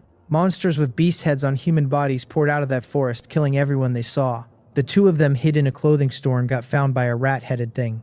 She killed the rat man on pure luck and lost her sister in the process, and then she woke up here. She has been sick about it since the moment she arrived. Now that she knows the outside clock is barely moving, she is certain her sister is alive, and she says she is walking out of this place to find her. Something snags in my head, and I ask whether she said Kwangali Beach and the Nakdong River, and whether that means she is in Busan too. She nods.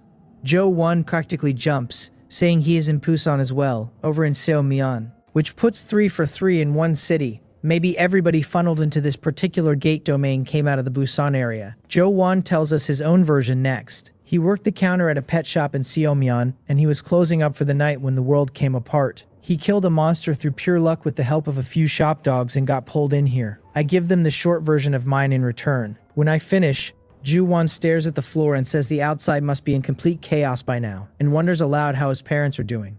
I tell them what I actually believe, which is that the gate domain might be the only reason any of us survive this. Every one of our systems has said the same thing in its own words. Power earned in here comes out with us. The only version of this story where we protect anyone we care about is the version where we get strong enough first.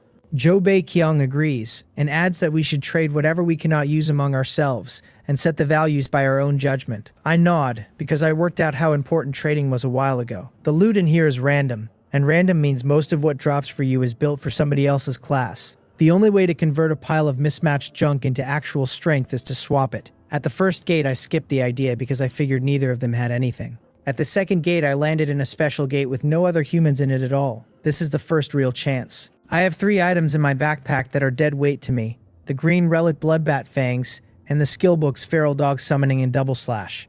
Before we start, I open the 3 purple relics I never got around to picking from. The first is Plunderer's Blade, which raises gold and human contribution points from monster kills by 20%. The second is Explosion is Art, which sets off a blast whenever I use a skill with a displacement effect, for damage equal to twice my magic power. The third is Wild Medic, which cuts healing effects by 20% but raises the healed person's damage by 20% for 10 seconds. Wild Medic goes in the trash immediately, since it is a healer's relic and I am not a medic. Explosion is Art I could actually trigger, but it scales off magic power and a shield guard's magic power is a rounding error. That leaves Plunderer's Blade. I read the description 3 more times and asked Little Door whether it means what I think it means, that we cannot earn human contribution points from killing monsters inside the gate domain. Little Door confirms it and adds that the outside world is different.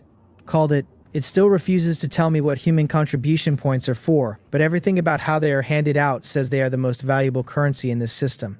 On top of that, 20% more gold on every drop is the kind of quiet compounding bonus any gamer with sense takes without blinking. So Plunderer's Blade it is. Then we lay everything out. 3 items from me, 1 from Ju-won, 2 from Jo Bae-kyung. Ju-won's eyes go wide the second he sees feral dog summoning on my side of the pile, and he says out loud that this is good stuff. The rune Ju-won brings raises spell damage, which is a real upgrade to Jo Bae-kyung's output. And on Jo Bae-kyung's side, there is one thing I cannot look away from. A blue relic called Ice Shield Armor. Ice Shield Armor puts the ice attribute onto my shield, and while the shield exists, it bleeds cold air into everything around me. That cold works exactly like Frost Scar Chi, slowing whatever it touches, and once 5 layers stack on a target, it triggers a hard freeze. That is my entire weakness patched. Sticking to a runner and locking it down is the one thing my build cannot do, and this does it passively forever, with no cooldown. So I hand Jo Bae-kyung 200 gold on top of Bloodbat Fangs and Feral Dog Summoning, because Ice Shield Armor is worth more than what I am putting up. Double Slash finds no takers, since neither of them can use a sword skill either, and it goes back into my bag. When it is done, all 3 of us are meaningfully stronger than we were 10 minutes ago, and then we walk to Gate 4 together. The icons over the 3 doors are not all the same this time. One is the usual simple combat gate, and one is a hard combat gate. The third carries a symbol that looks like a storefront. Little Door explains the new one, saying it is the shop, the main place to spend gold, where you can buy a variety of items and also sell your own. I stand there stuck between the hard combat gate and the shop. After sending Jo Bae-kyung her 200, I still have 2,260 gold, and with what I could sell, I have real purchasing power for the first time. Then I look at my character panel, and at the trial quest sitting in it. Flawless and perfect. Clearing Gate 3 moved its progress from 0 of 3 to 1 of 3, and the only way to move it further is to keep taking combat gates. Fine. The shop is not going anywhere and the trial might be.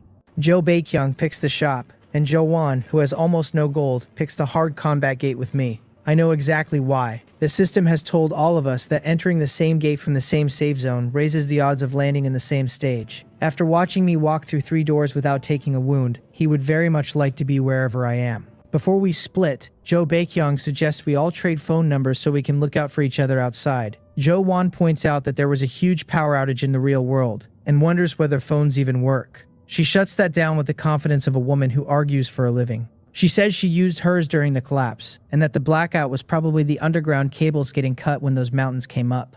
Cell service runs off base stations and carriers, and there was still signal near Kwangali Beach. So we exchange numbers and spend a few minutes drilling them into memory, since there is no phone in here to save them to. Before I step through, I tell them I hope all 3 of us walk out of the gate domain alive. Both of them tell me to stay alive. Then we push Gate 4 open. I open my eyes inside an iron cage. There are 8 identical cages spaced around the rim of an oval arena, and from the clothing I can tell every occupant is a door pusher out of Earth. Door pusher is Jo Bae-kyung's word, actually, because her system uses it for her sometimes and it's stuck. Above the cages, the stands rise in tiers, packed with thousands of orcs, every one of them bellowing. In the middle of the sand, a minotaur stands with an axe in each hand and wet debris scattered around its hooves. Enough of the skulls in that debris are the right shape for me to know what they used to be. We are in the Orc Clan's gladiatorial arena. The system spells out the terms. Gate 4 challenge. Completion condition. Win at least 2 bouts in the Orc Clan gladiatorial arena. A pig-headed orc in the front row hurls a leg bone through the bars into my cage and bellows something at me, and I do not need to speak orc to get the gist. I summon my shield and start hitting the bars, and the cage turns out to be anything but ordinary. Every time I strike it, black runes I cannot read bloom across the iron and swallow the impact whole. I try a few more times and stop, partly because I am clearly not breaking it, and mostly because a rabbit-headed orc across the arena has just opened a different cage. An old woman comes out of it on unsteady legs, terrified out of her mind. The rabbit-headed orc seems to be running the show like some kind of host, gesturing her toward the minotaur waiting on the sand. She shakes her head over and over, then breaks and runs flat out for the arena exit. She does not get far. The minotaur lunges after her and crushes her to death by simply dropping its weight on her. I shake my head where nobody can see it, because that minotaur is not impressive, slightly above a common monster and well below an elite. How did a woman with that little nerve survive 4 gates? Somebody must have been carrying her the whole way. The minotaur lifts both axes to the sky and bellows, and the stands go off again. The second cage opens and a middle-aged man walks out, and he handles it properly. From the greatsword in his hands, he fused into great swordsman. He fights the minotaur for over 10 minutes and wins ugly, taking its right leg off at the end. Then, before he can catch a single breath, 2 leopard-headed orcs come out of the tunnel. They hit him from both flanks at a speed I would not want to be on the wrong end of. He is already spent. He gets his sword up and they open him anyway, and one of them pulls his intestines out and runs a lap of the arena with them. He is dragged along behind, and his health hits 0 somewhere on the far turn. The stands love it. I watch the orcs celebrate a human being unwound like a spool, and something in me goes very cold and very quiet. The 2 leopard-headed orcs do not stay in, and a horse-headed orc with a large saber takes the sand instead, which tells me this place runs on rules, 1 bout at a time. The third cage produces a thin young man, and like the old woman, he does not summon a weapon. The horse-headed orc comes at him as fast as the leopards did, closes to about 3 meters, and swings that saber 2-handed like a cavalry general who lost his horse. The youth still has nothing in his hands. I am already writing him off when he snaps a dodge out at the exact instant the blade arrives. He slips it by a hair, and a longbow appears in his grip mid-motion. He draws and looses in one movement into a target standing about a foot away. The arrow takes the horse-headed orc in the chest and throws it more than 10 meters back into the wall. Then the youth opens up with chain shot, drawing and firing without pause, and after the 7th arrow he stops. The horse-headed orc is dead. I know all 4 of the archer's class skills by heart, and the starting archer template cannot produce a shot like that first one.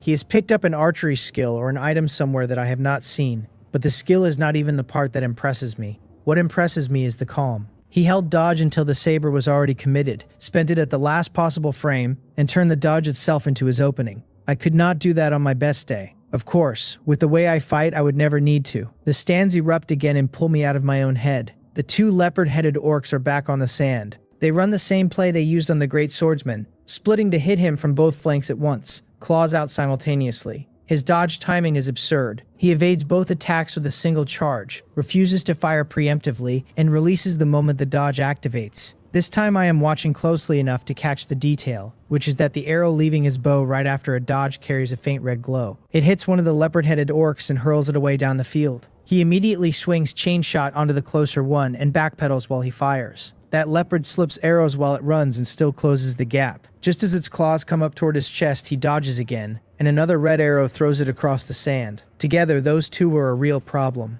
Apart, they are worth less than the minotaur and the horse-headed orc were. Every time this archer dodges, the arrow that follows carries knockback. I have the whole shape of his kit sketched out inside a minute, which is what a couple thousand hours of games buys you.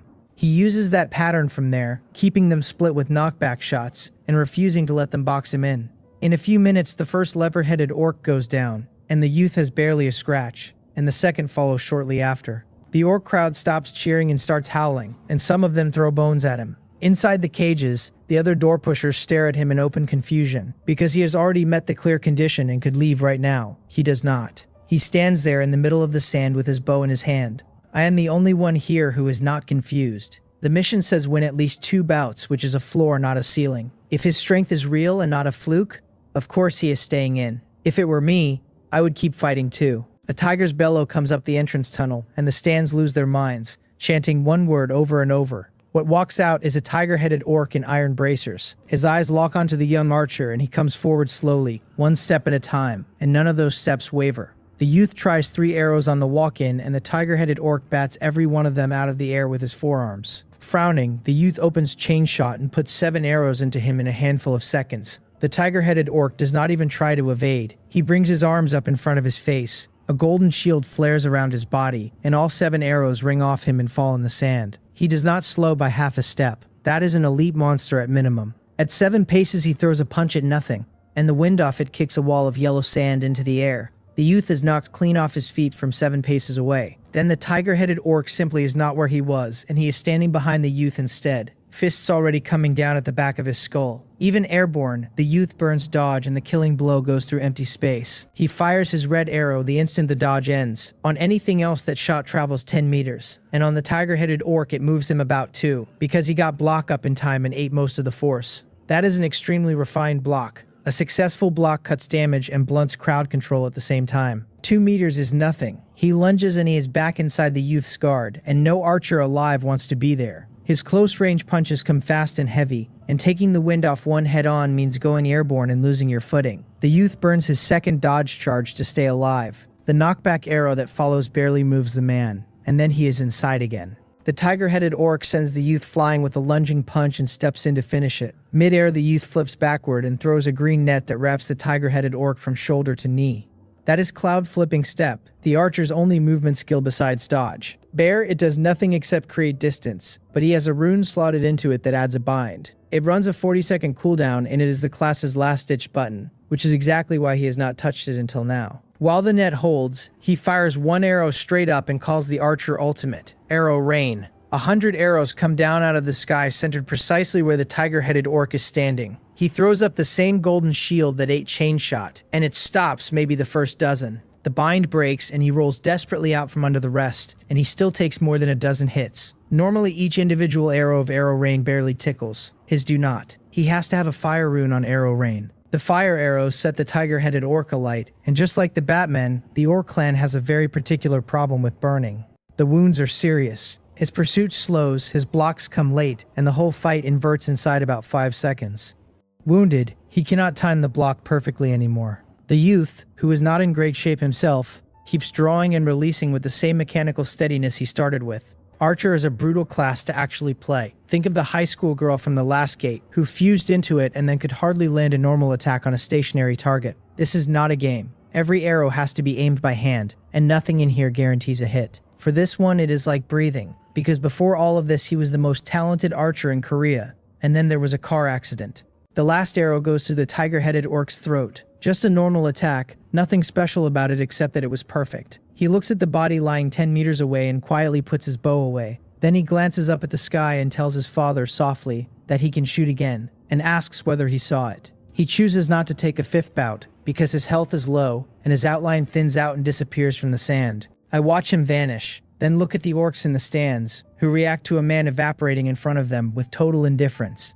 I ask Little Door whether it does not strike these orcs as strange that we disappear into thin air. No comment. The 4th cage opens onto a Beastmaster whose White Wolf is visibly weaker than Ju-Wan's was, and that fight ends in the 2nd round. Then my cage opens. The rabbit-headed orc that unlocks it recoils the instant the door swings, shudders from ears to feet, and runs off swearing at me. There is cold air rolling off my body in every direction for 2 meters, which is ice shield armor doing what it does. I never equipped it after trading for it, since there is no friendly fire immunity in the gate domain, and I was walking around next to a fire mage. Here, alone. There is nobody to freeze but the locals. I have barely summoned my shield when a pig-headed orc already standing on the sand swings a spiked club at me. I do not move. I let it hit me in the head. The stands come up cheering, certain they just watched another human die, and then the pig-headed orc screams and stumbles backwards, clutching itself. I have not so much as blinked. The cold has it slowed, so its retreat is a shuffle, and I do not bother with movement skills. I walk over and start hitting it with the shield. A creature twice my size goes reeling backwards step by step. It swings the club at me to make me stop, and I ignore it completely. With Phantom Blade in my normal attack slot, my basic swings now hit harder and more often than most actual damage classes manage. Its health slides, its nerve goes, and it dashes to break away from me, which is about 30 seconds too late. I dodge into it, and as I arrive, the pig-headed orc locks up mid-motion, rimmed over head to hoof like a statue left outside overnight. 5 stacks of cold air, and freeze. Frozen targets do not only stand still, they also take double shattering damage, and there is not enough health left in that body to survive one hit like that. It comes apart and stops breathing shortly after. The orcs go quiet, and so do the door pushers still in their cages. At the same rank, a human has far less health than an orc, and even the shield guard, the tankiest class we have, does not come close to a pig-headed orc. They have just watched a human stand there trading damage face to face, using nothing but normal attacks, and beat one to death. The part that really breaks their brains is that the human does not look hurt. The second bout sends out a bear man and a rat man, and like the leopards, these two work as a pair. The bear man brings high attack and a deep health pool and fights straight ahead, while the rat man burrows and assassinates. The two of them are what killed the fourth door pusher, the Beastmaster, without breaking a sweat. Nobody gives me time to rest. The pig-headed orc has barely finished dying when the bear man charges me bellowing, and both paws come down on my shield hard enough to skid me back several meters. The rat man has been under that exact patch of sand the whole time. It erupts from below with a spike, driving upward into a killing angle, and the timing between the two of them is genuinely beautiful. Almost anyone else would have died in that one exchange. They picked the wrong human. I do not react in time either, and it does not matter. The spike cannot get through my shield. The rat man loses a large chunk of its own health to the reflection, and then the cold sinks in, and it starts shivering. Burrowing has a wind-up. I have watched enough of this world's animations to know that anything with a wind-up can be denied. So I ignore the spike still buried against my shield and grab the rat man by its skinny arm. And then we do the thing I am best at, which is standing very close to something and hitting it. The bear man sees it and comes in swinging both paws with real menace, fully expecting the strike to make me let go and get clear. Instead, I take it in the ribs and keep bashing the rat man without looking up.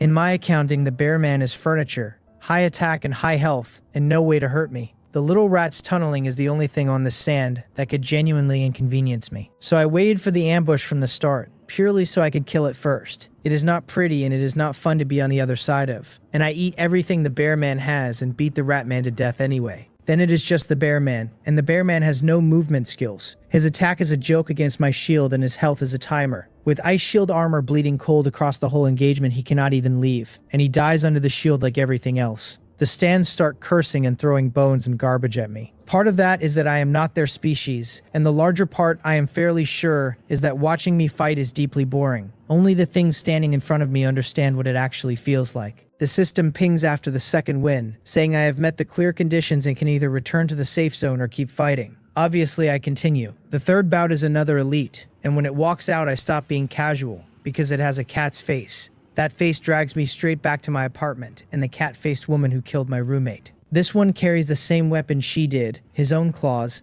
extending well past where claws should end. The cat-faced man crosses the sand toward me with the loose, precise walk of a runway model. At 4 or 5 meters out, he splits. 1 into 2, 2 into 4, 4 into 8, and 8 cats hit me from 8 directions at the same instant. I do not block and I do not swing. I watch my shield number instead. It looks like 8 attacks, but only one of them is doing anything. That said, the one that is real hits hard. He notices that I am not reacting and loses his composure, letting out a furious cry with all his black fur standing up. Then he leaps, and a full moon opens like a painting in the air behind him, and he tears his claws down through it. A huge black claw shadow trailing silver light crosses the arena and slams into me. I go off my feet and 20 meters back into the perimeter wall in a cloud of dust. The orcs come up out of their seats for that, because it was a beautiful move, and the human looks finished. The cat-faced man smiles, and his face is disturbingly human when he does it. There is blood at the corner of his mouth, which is reflecting prism taking its cut, and he clearly believes I got the worst end of the exchange. The smile does not last, because a voice comes out of the dust in a language he has never heard, sounding entirely too healthy.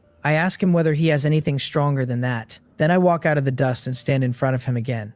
I let that attack land on purpose, because I wanted to see how a cat-faced orc fights. This one is nowhere near what the cat-faced woman in my apartment was. Not in presence and not in pressure. But there may be a family resemblance worth learning. He does not understand a word I said. He understands the tone perfectly, and something goes out of his eyes. I ask him whether that was his best, and then I go to work. It is the same style with no beauty in it whatsoever. A dull grinding brawl at arm's length. It also works on anything that can neither break my shield nor get away from me. The elite cat-faced man goes down and drops a blue treasure chest, and I sweep the contents into my backpack without stopping to read them. The system asks again whether I want the safe zone or another round. Continue. The fourth bout is 2 elites at once, both werewolves. It looks savage from the outside, and the savagery is entirely one-directional. I come out of it looking chewed up and disheveled, and when both werewolves are dead on the sand, I have not lost a single point of health. Getting the final barrier inside a Tier 1 gate domain is not luck. It is a cheat code. I continue again. The 5th bout takes a long time to start, long enough that a genuinely ugly thought surfaces in my head. If nothing in a Tier 1 gate domain can break my shield, then nothing is stopping me from walking up into the stands and working my way through the crowd. I do not do it, mostly because the gate opens before I finish thinking it through. There are no cheers this time, and nobody in the stands is enjoying themselves anymore. They have spent the last hour watching an invincible thing beat their champions to death with a slab of metal, and none of them can imagine an answer. The reason the fifth bout was slow, as it turns out, is that no race has ever reached a fifth bout in this arena. Whoever runs this place seems to have decided the arena's dignity was on the line, because he has emptied his bench. 5 orcs walk out onto the sand, and every one of them is an elite. My expression does not change, but my approach does. I am not arrogant enough to let 5 elite monsters unload everything they have into me for free, so I decide to actually try. 5 sets of jaws open at once, the noise hits like weather, and a wall of killing intent rolls out as all 5 come at me together. 5 against 1 is humiliating. Losing 5 against 1 would be something considerably worse. It turns out that absolute numerical superiority is worthless if none of the numbers can hurt you. The wobble starts when I stand there absorbing 4 of them at once and beat the 5th to death with my shield. It becomes a collapse when they understand that their attacks are not merely failing. Those attacks are coming back. Reflecting Prism has already carved half the health off every one of them for the crime of touching me. After the collapse comes the rout, and of the 5 elites, 3 die on the sand and 2 run. I am still standing in the middle of the arena without a mark on me. The whole place has gone silent. However savage and however ugly my fighting is, I am the only one left upright, and the orcs in the stands cannot find anywhere comfortable to put that. When the last 2 flee past the boundary of the duel, the system calls it a victory. There is no option to continue this time, because the orc arena has nothing left to send. The familiar prickle runs through me and I am back in the safe zone. 3 other door pushers arrive a step behind me, 1 woman and 2 men. All 3 look at me with an unmistakable blend of fear and respect, since they watched every second of that from inside their cages. They also never had to fight, because I cleared the whole arena myself. That sounds like a gift right up until you notice their clear evaluation came out at the lowest D rank. None of them is stupid enough to complain about it to my face. The middle-aged one, somewhere in his 40s, comes over beaming and tells me I am amazing. He says he would not have liked his odds one-on-one against any of those monsters, and I won 1 against 5. The woman in her 30s with the peach blossom eyes drifts up right behind him, all smiles, and calls me handsome. She says it is entirely thanks to me, because when her turn came, she absolutely would not have survived. The third, a very young-looking guy, says nothing at all and picks a corner of the safe zone to sit in by himself. I hand out a few polite noises and stop there. Then I notice the young archer sitting on the ground a little way off, looking at me, and I give him a nod. Something about his face nags at me, and I feel like I have seen him on television. An actor maybe, or a singer. I cannot place it, and I do not chase it, because in the world we live in now, what somebody used to be does not matter. Only strength matters. I open my character panel and sort through what this door paid out, and it paid out beautifully. The clear reward came in experience, and for the first time I pulled the top evaluation, SSS rank, which nearly tripled the payout. Stack that on top of the experience from 6 dead elite monsters, and I leveled 3 times, which puts me at level 5. 3 level ups means another all-around bump to my physical attributes. The 3 bonus attribute picks gave me attack plus 6, attack plus 5, and half a point of attack speed. My attack now sits at 66, which is not far off an average great swordsman. On top of the clear reward, I opened 6 treasure chests inside the door, 2 blue and 4 green, 1 for each elite monster I put down. Between them, they held 1,400 gold, 1 blue rune, 1 blue skill book, 2 green relics, 1 green rune, and 1 green skill book. Out of all that, exactly 2 pieces are for me. The first is Swift Incantation, a blue skill rune that cuts skill cooldown by 20%. I saw this rune back in the first door and passed on it to take Reflecting Prism, which I do not regret. It is the kind of rune every class in the game wants. My shield has sagged to a little over 70,000 after the arena, so I bolt Swift Incantation onto Shield Blessing Plus. Its 30-second cooldown drops to 24. The second keeper is Frost Flower, a green relic that gives every application of frost a chance to add a bonus layer. Frost is already the backbone of how I chase things down, and paired with Ice Shield armor, there is no argument about whether it is worth a slot. Everything else goes on the trading block, and I do not even have to raise the subject. The sociable middle-aged man is already herding all 5 of us into a group trade, and I suspect this is going to become standard practice for door pushers before long. He proposes that we each show what we are willing to part with first, then work out terms on anything that catches an eye. He leads by putting up a green skill book and a green relic of his own. The other 3 follow, with the young archer laying out 3 items. When I put mine out, everybody's eyes change because I set down 5 at once. 4 of them came out of this door, and the 5th is that green double-slash skill book I have been carrying since the cave. Aside from the young archer, none of them looks surprised for long. since they watched me kill 6 elites by myself an hour ago. Then we all browse each other's inventories. My eyes land on the blue skill book sitting in the young archer's list, and I cannot look anywhere else. Shield Blast Technique. Detonate the shield for spell damage equal to twice the current shield value, to everything within 3 meters, on a 20-second cooldown. After casting, my own shield value returns to 0. This is the exact thing I have been hunting for since the final barrier landed in my lap. The final barrier means nothing on this side of a fight can kill me, and what I have never had is a way to turn all that defense into offense. Take 100,000 shield and double it, and forget doubling, take half of it. The number that comes out the other end still flattens anything that has ever stood in front of me. And then there is that last line. Shield value returns to 0, so I get to use it once, and once only. I trade for it anyway, and it works out cleanly, since the young archer can use my blue skill book. Nothing else in anyone's list moves me, but all 4 of my remaining green items find homes at an average of about 300 each. That lines up with what I had calculated a green item is worth. When the trading is done, I sit there staring at Shield Blast Technique in my bag, genuinely torn in half. I am not going to dump 100,000 points of survival for one satisfying explosion. Unless I use it once, then hide somewhere and restack. No, that is a fantastic way to die because the moment after I cast it, I am a man with 550 health. If something walks around the corner in that window, it is over, and this is not a game, and I do not get a second character. Maybe it is a button I only get to press at the very end. In the end, I do not equip it at all. There are enough items in this gate domain that somewhere out there might be a way to keep my shield after the detonation. If I never find it, I will spend it once before the class template expires, and enjoy it. Rest ends, and we all walk toward Gate 5. My plan was another combat gate to push the trial quest forward, and then I see the third door. Little door tells me, when I ask, that it is a serendipity gate, and that a serendipitous item is required to enter. The other 2 doors are both the plain simple combat gate, so I ask whether I will run into one of these again if I pass on it now. Little door says it cannot say for certain, but the odds of a serendipity gate appearing again go down once you skip one. I look at the bracelet woven by Little Grass sitting in my inventory and think about it for maybe 3 seconds. I finally got a serendipitous item, and I am not going to let it rot in a bag. I step into the serendipity gate. Behind me, the middle-aged man hesitates, then tries the door himself, and the system informs him that he is not carrying a serendipitous item and cannot enter. He turns around into 4 sets of eyes and covers it with a strained laugh. He says a big shot really is a big shot, and that he does not even know what a serendipitous item is.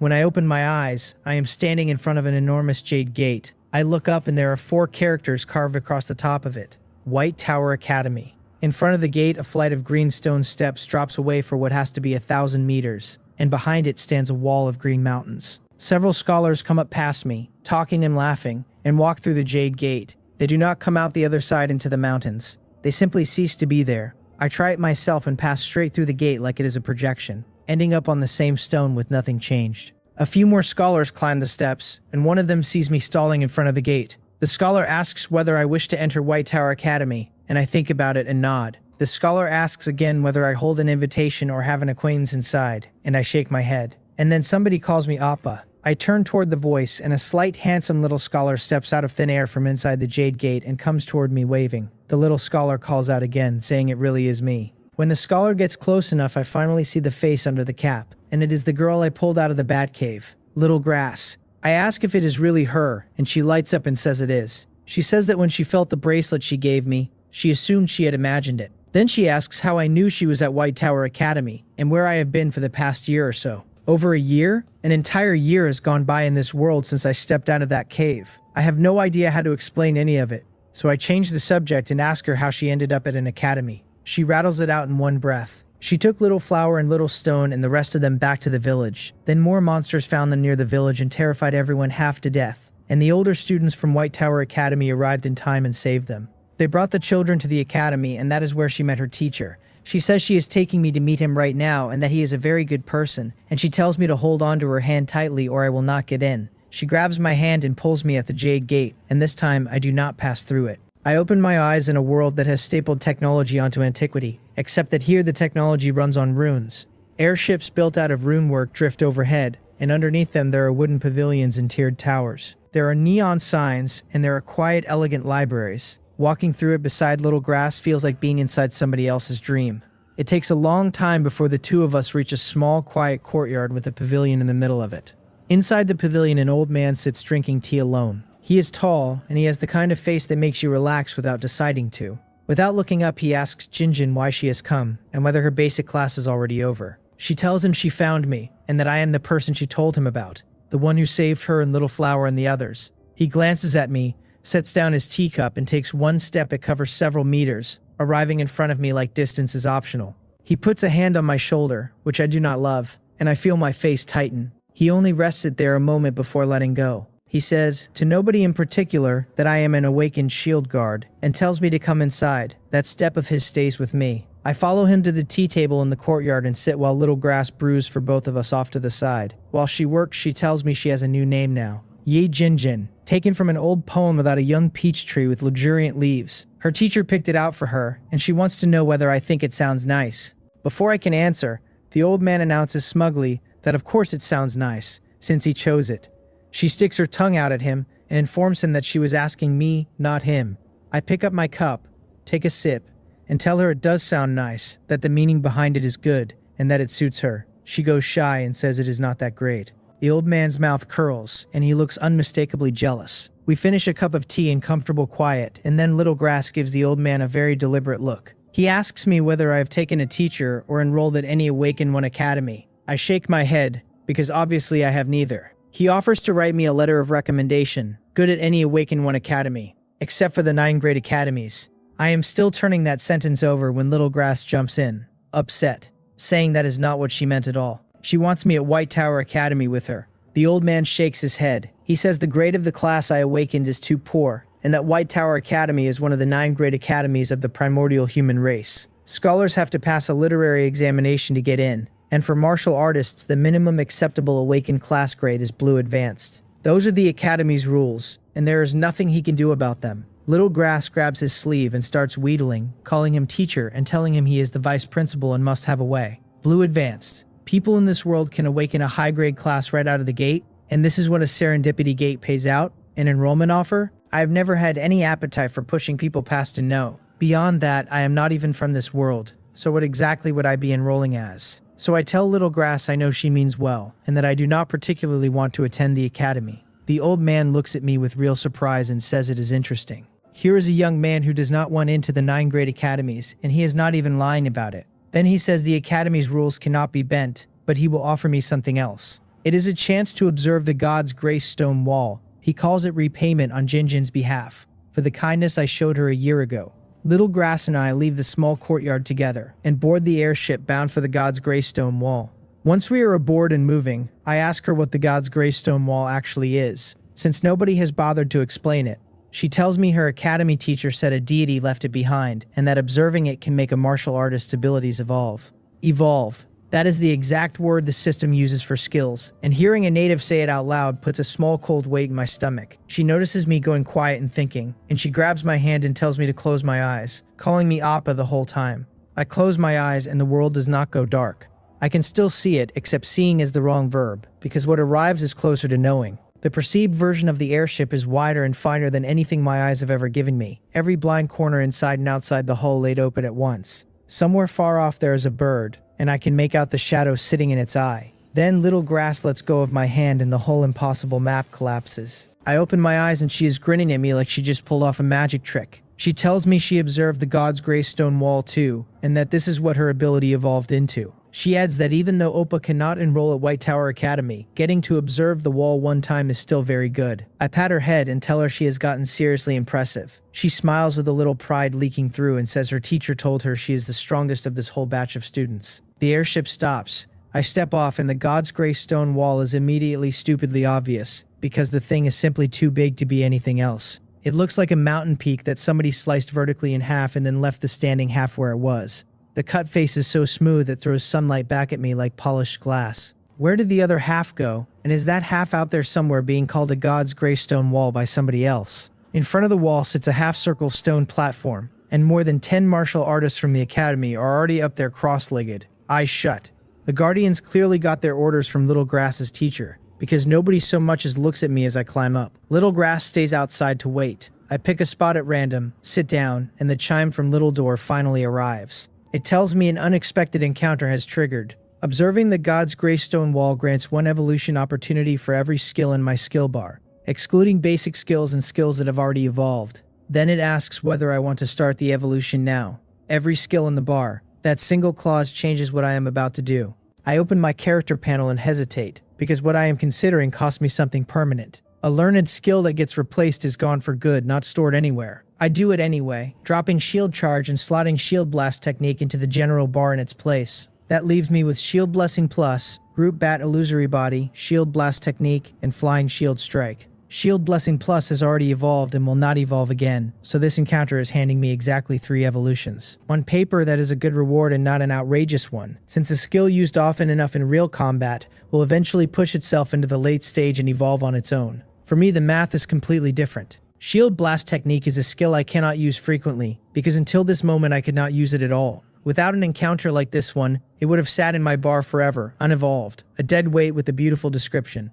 Now it gets a roll, and I want to know one thing above everything else, which is whether it can evolve into a version that keeps my shield after it fires. That is the whole reason my pulse is doing what it is doing. I confirm the evolution. 3 beams of light tear out of the enormous wall and come straight for me. Around the platform, the White Tower Academy students break their meditation to stare, and the consensus in their muttering is disbelief. The newcomer nobody recognizes just sat down and already pulled 3 separate feedbacks out of a wall that normally makes people wait. None of them have any idea that what they are watching is not their world's divine grace at all, but a system cashing a check. Even little grass, waiting down below, has settled in expecting to see me again sometime tomorrow. The light sinks into me and my skill bar starts rewriting itself. Group bat illusory body flashes first. As it stands, it turns me into a swarm of bats to dodge an incoming attack. My next normal attack then gains a pursuit effect with damage increased by 50% on a 20-second cooldown. The panel offers 3 evolutions. The first drops the pursuit effect but lets me cast the skill twice back to back. The second cuts the cooldown to 10 seconds.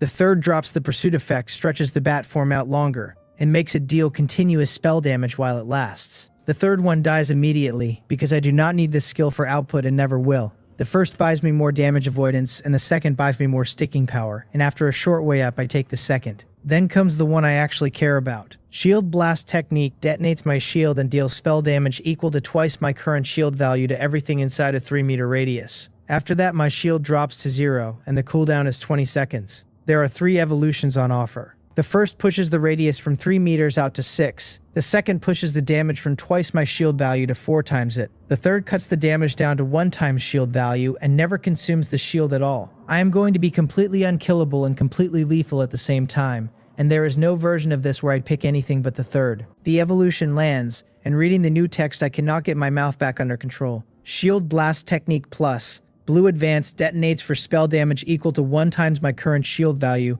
inside a 3-meter radius on a 20-second cooldown. My shield stays exactly where it was. Pair that with Final Barrier, and I have to wonder whether that cat-faced woman back in my apartment is still something I need to fear. The students glancing my way see the look on my face and their expressions curdle into envy, since obviously the stranger just hit something enormous. Last is the Shield Guard Ultimate, Flying Shield Strike. In its original form, it is a rage skill that spits out a continuous stream of shields. Each one deals physical damage equal to half my attack, and restores 1/10 of my maximum health, converting to shield value if my health is already full. It runs for 30 seconds, throws 1 flying shield every 3 seconds, has a 10-minute cooldown, and my rage sits at 0 out of 100. The evolution I pick strips out the health restoration entirely, lets it grant shield value even when my health is not full, and doubles the shield value it gives. 3 evolutions, 3 exact answers. I open my eyes with the kind of satisfaction that does not need to be described. Little Grass is baffled when I come down off the observation platform, because in her head I should still be up there. I tell her I already finished observing. She says it took her a full hour of sitting before the divine grace answered her at all. Then she declares that Appa is still the best and that the Academy is going to regret rejecting me. I glance at the system and see that the Serendipity Gate stage is about to close, so I tell her I might have to leave very soon. She protests that I only just got here. I tell her I believe we will meet again somewhere down the line, and while I am saying it, my body is already fading out. In her memory afterwards, she will only recall that I left, never how. The safe zone. I open my character panel and look at what the Serendipity Gate handed me, and the honest read is that my strength did not improve so much as change category. Damage is no longer the hole in my build. I walk toward Gate 6, where a new door has appeared with a skull on it, except this skull is crimson. The simple combat gate wears a plain white skull, and the hard combat gate wears a bigger white skull with glowing eyes, so a crimson one is almost certainly combat as well, just angrier. Little Door confirms it, telling me this is a dangerous combat gate and that its stage difficulty sits one full rank above the hard combat gate. I ask how many ranks these combat gates go up to. It declines to comment, which by now is practically a personality. Higher difficulty means fatter rewards. As for the danger, I look at Shield Blast Technique Plus sitting in my bar and find that I am not carrying any fear at all, only appetite. I step through. The mission text lands the moment I arrive. Gate 6, Stage Mission. Resist the Beast Tide and hold Naxxon Town for 12 hours. 6 strangers pop into existence inside an Awakened One squad at the Naxxon Town military camp, and every soldier around us behaves as though the air is empty. We trade looks and drift together without needing to be told, then run through introductions. I am one of the 6, and one of the others is a genuine surprise, because it is that young archer.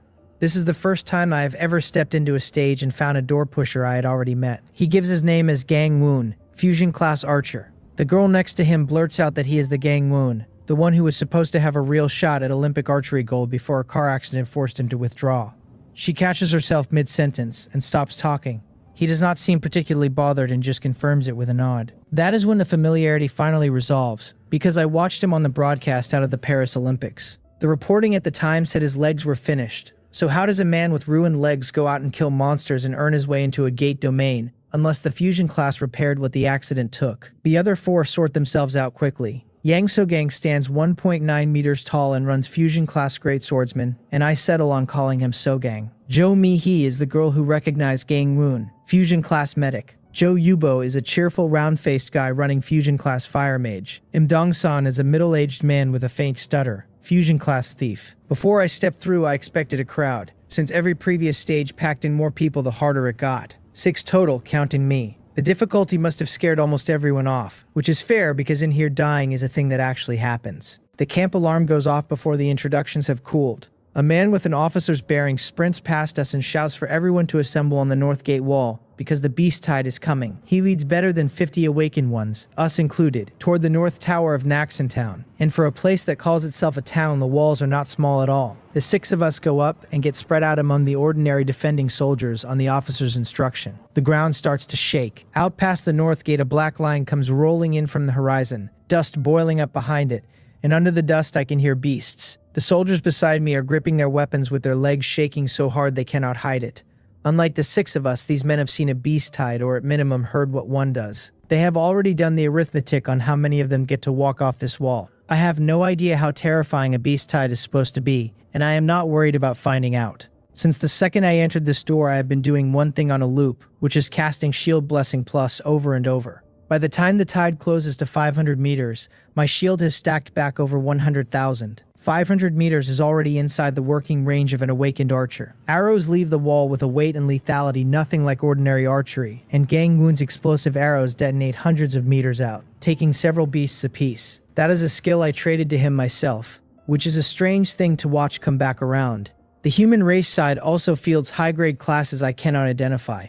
Puddles, lightning snakes, and tornadoes are forming out of empty air in the distance, and nothing our 7 Gray Ruined classes can do looks like that. Only when the orcs close to about 100 meters do the ordinary soldiers start to matter. Individually, they are nowhere near the awakened ones, but they have numbers and they have practiced together until the cooperation runs on rails. A sheet of arrow rain comes down on the horde like a low cloud, and while it does not stop the advance, it harvests an enormous amount of it. Birdmen trying to sail over the top get taken apart by the rune turrets on the tower. The beasts below brought no siege engines and do not need any, because they are the siege engines. They stack body on body, head to foot and foot to head, climbing the wall out of their own dead and living. A few orcs mixed into the horde are far more agile and try to clear the wall in a handful of bounds. The awakened ones scattered among the soldiers are no pushovers, so several attacks peel off to knock those orcs back down. When the climb reaches roughly the halfway mark, the oil and the rolling logs that were prepared in advance finally earn their keep. Every fire class on the wall empties itself out, and the wailing under us goes on and on as the flames spread. Countless beasts and orcs cook down into charred shapes, and the air fills with the smell of roasting meat cut with burning. Nobody up here has any appetite, because behind the burning there is still more horde coming. That is the entire reason it gets called a beast tide. The packs the orcs drive ahead of them are numerous enough to make despair the reasonable reaction. Even now I have not cast Shield Blast Technique Plus a single time, because using it up here would punch a 3-meter hole through the wall we are standing on. Instead, I look out past the sea of animals until I find the orc army standing behind it, and I wait for the right moment to jump off this tower. My shield reads a shade over 120,000, The tide breaks against the wall a third time. The fire oil is gone, and several fire attribute classes have burned their spirit down to nothing. And with the horde about to spill over the middle section, everyone braces for close quarters work. A figure drops off the middle of the wall. The soldiers nearby do not even get to be shocked properly, because they assume it is some recruit who cracked and decided to defend the town in the stupidest way available. Then a finger snaps, and the sound is crisp enough that for one instant it seems to swallow every roar under the tower.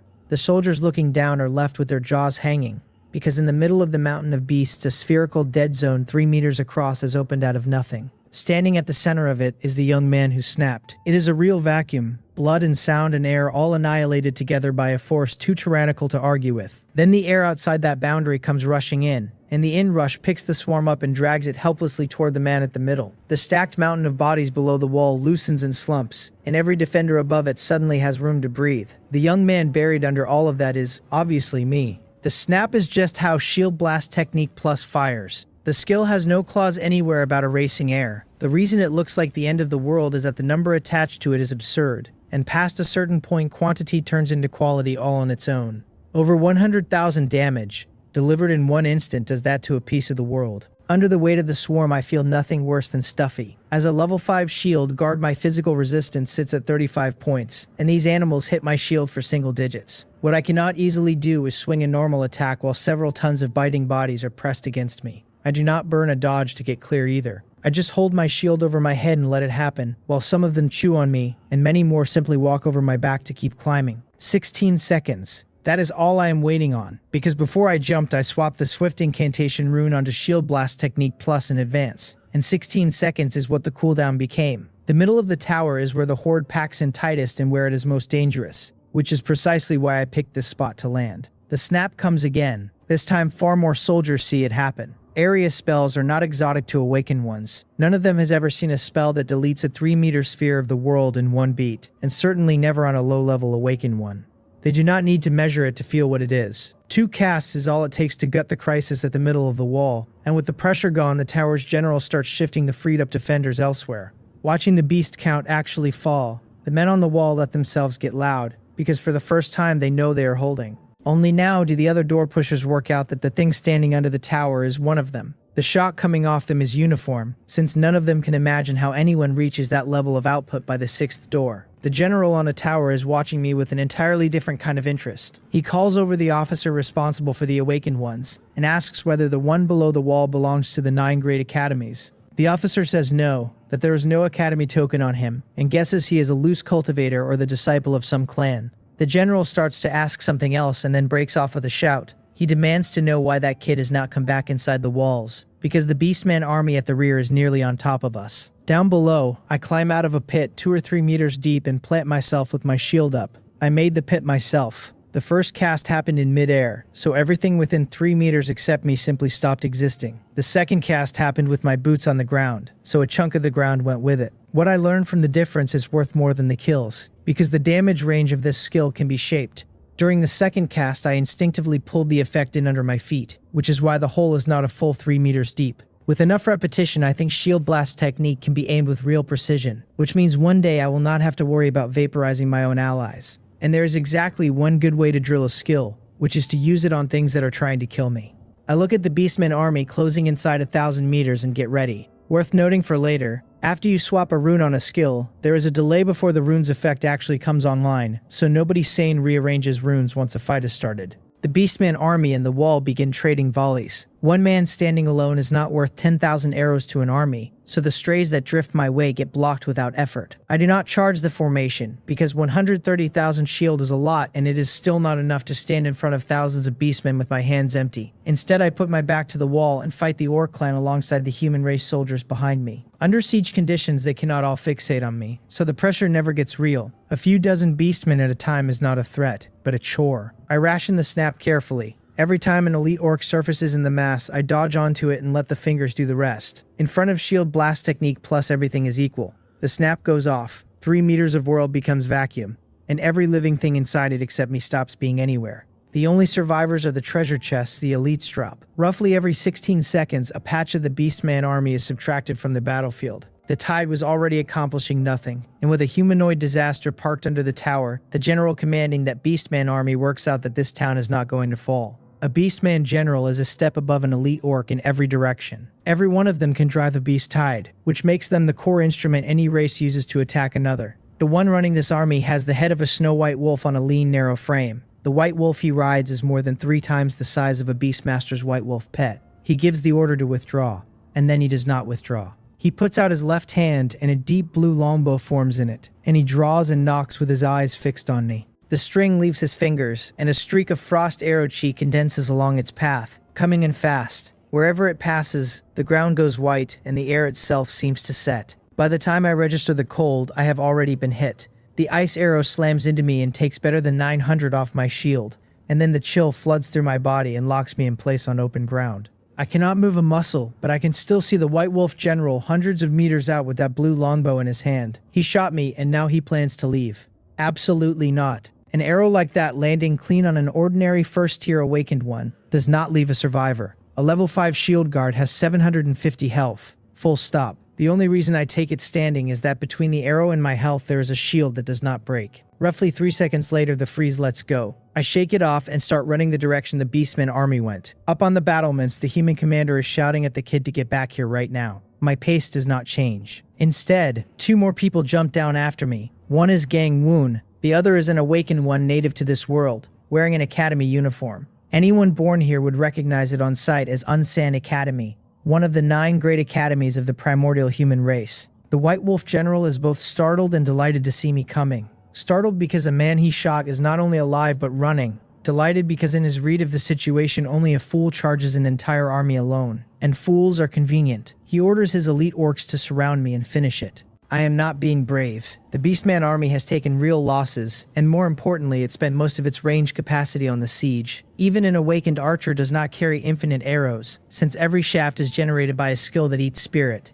That arithmetic is also why Gang Woon and the Academy Scholar felt safe enough to follow me out. I keep the shield in front of me while thin arrow fire and scattered magic come in, blocking what I can and eating the rest on the shield face. The elite orcs closing on me have clearly never stood next to shield blast technique when it goes off. 2 of them pounce without an ounce of caution, and I do not counterattack at all, just cover up. When 2 more step into the circle, I use Group Bat Illusory Body to reappear dead center between the 4 of them, and I snap. Something monstrous erupts out of my body, and the 3-meter circle around me appears to stop. Space and time both put on pause for an instant. Then the 4 elite orcs are gone with not 1 drop of blood left behind to prove they were there. A 5th elite orc, depending on how you want to read its luck, is standing at exactly 3 meters. Half of it disappears and the remaining half thrashes on the ground in confusion until the vacuum's pull drags it tumbling toward me. I have lost count of how many times I have been showered in Beastman blood today. Standing there soaked in it, I probably look less like a shield guard and more like an Asura climbing up out of hell. Every Beastman watching goes to pieces, and the White Wolf General goes with them. From a distance, he had filed me as a man with an ordinary area spell. Up close, he understands what he provoked, and the only thought he can hold on to is that a single hit from that would kill him without argument. He panics and orders the beastmen around him to block me while he vaults his white wolf over the front rank and runs. I frown, because that is the one outcome I cannot fix. A beastman general on a mount that size, committed to fleeing, is simply faster than I am. Then 2 stone walls fall out of the sky and cut off his line, and a curtain of arrow rain comes down on the beastman in front of me. Someone behind me calls out an offer of support, and when I look back, it is Gang Woon with his longbow and the student from the 9 great academies mid-incantation. I shout my thanks and drive toward the White Wolf General. The front of the army has seen what I do and comes apart trying to get away from me. The ranks further back have seen nothing, so they obey the White Wolf's order and press forward into the gap. I snap again. My control is markedly better this time, and only about 10 centimeters of topsoil goes missing under my boots, while everything inside the 3-meter hemisphere around me is annihilated anyway.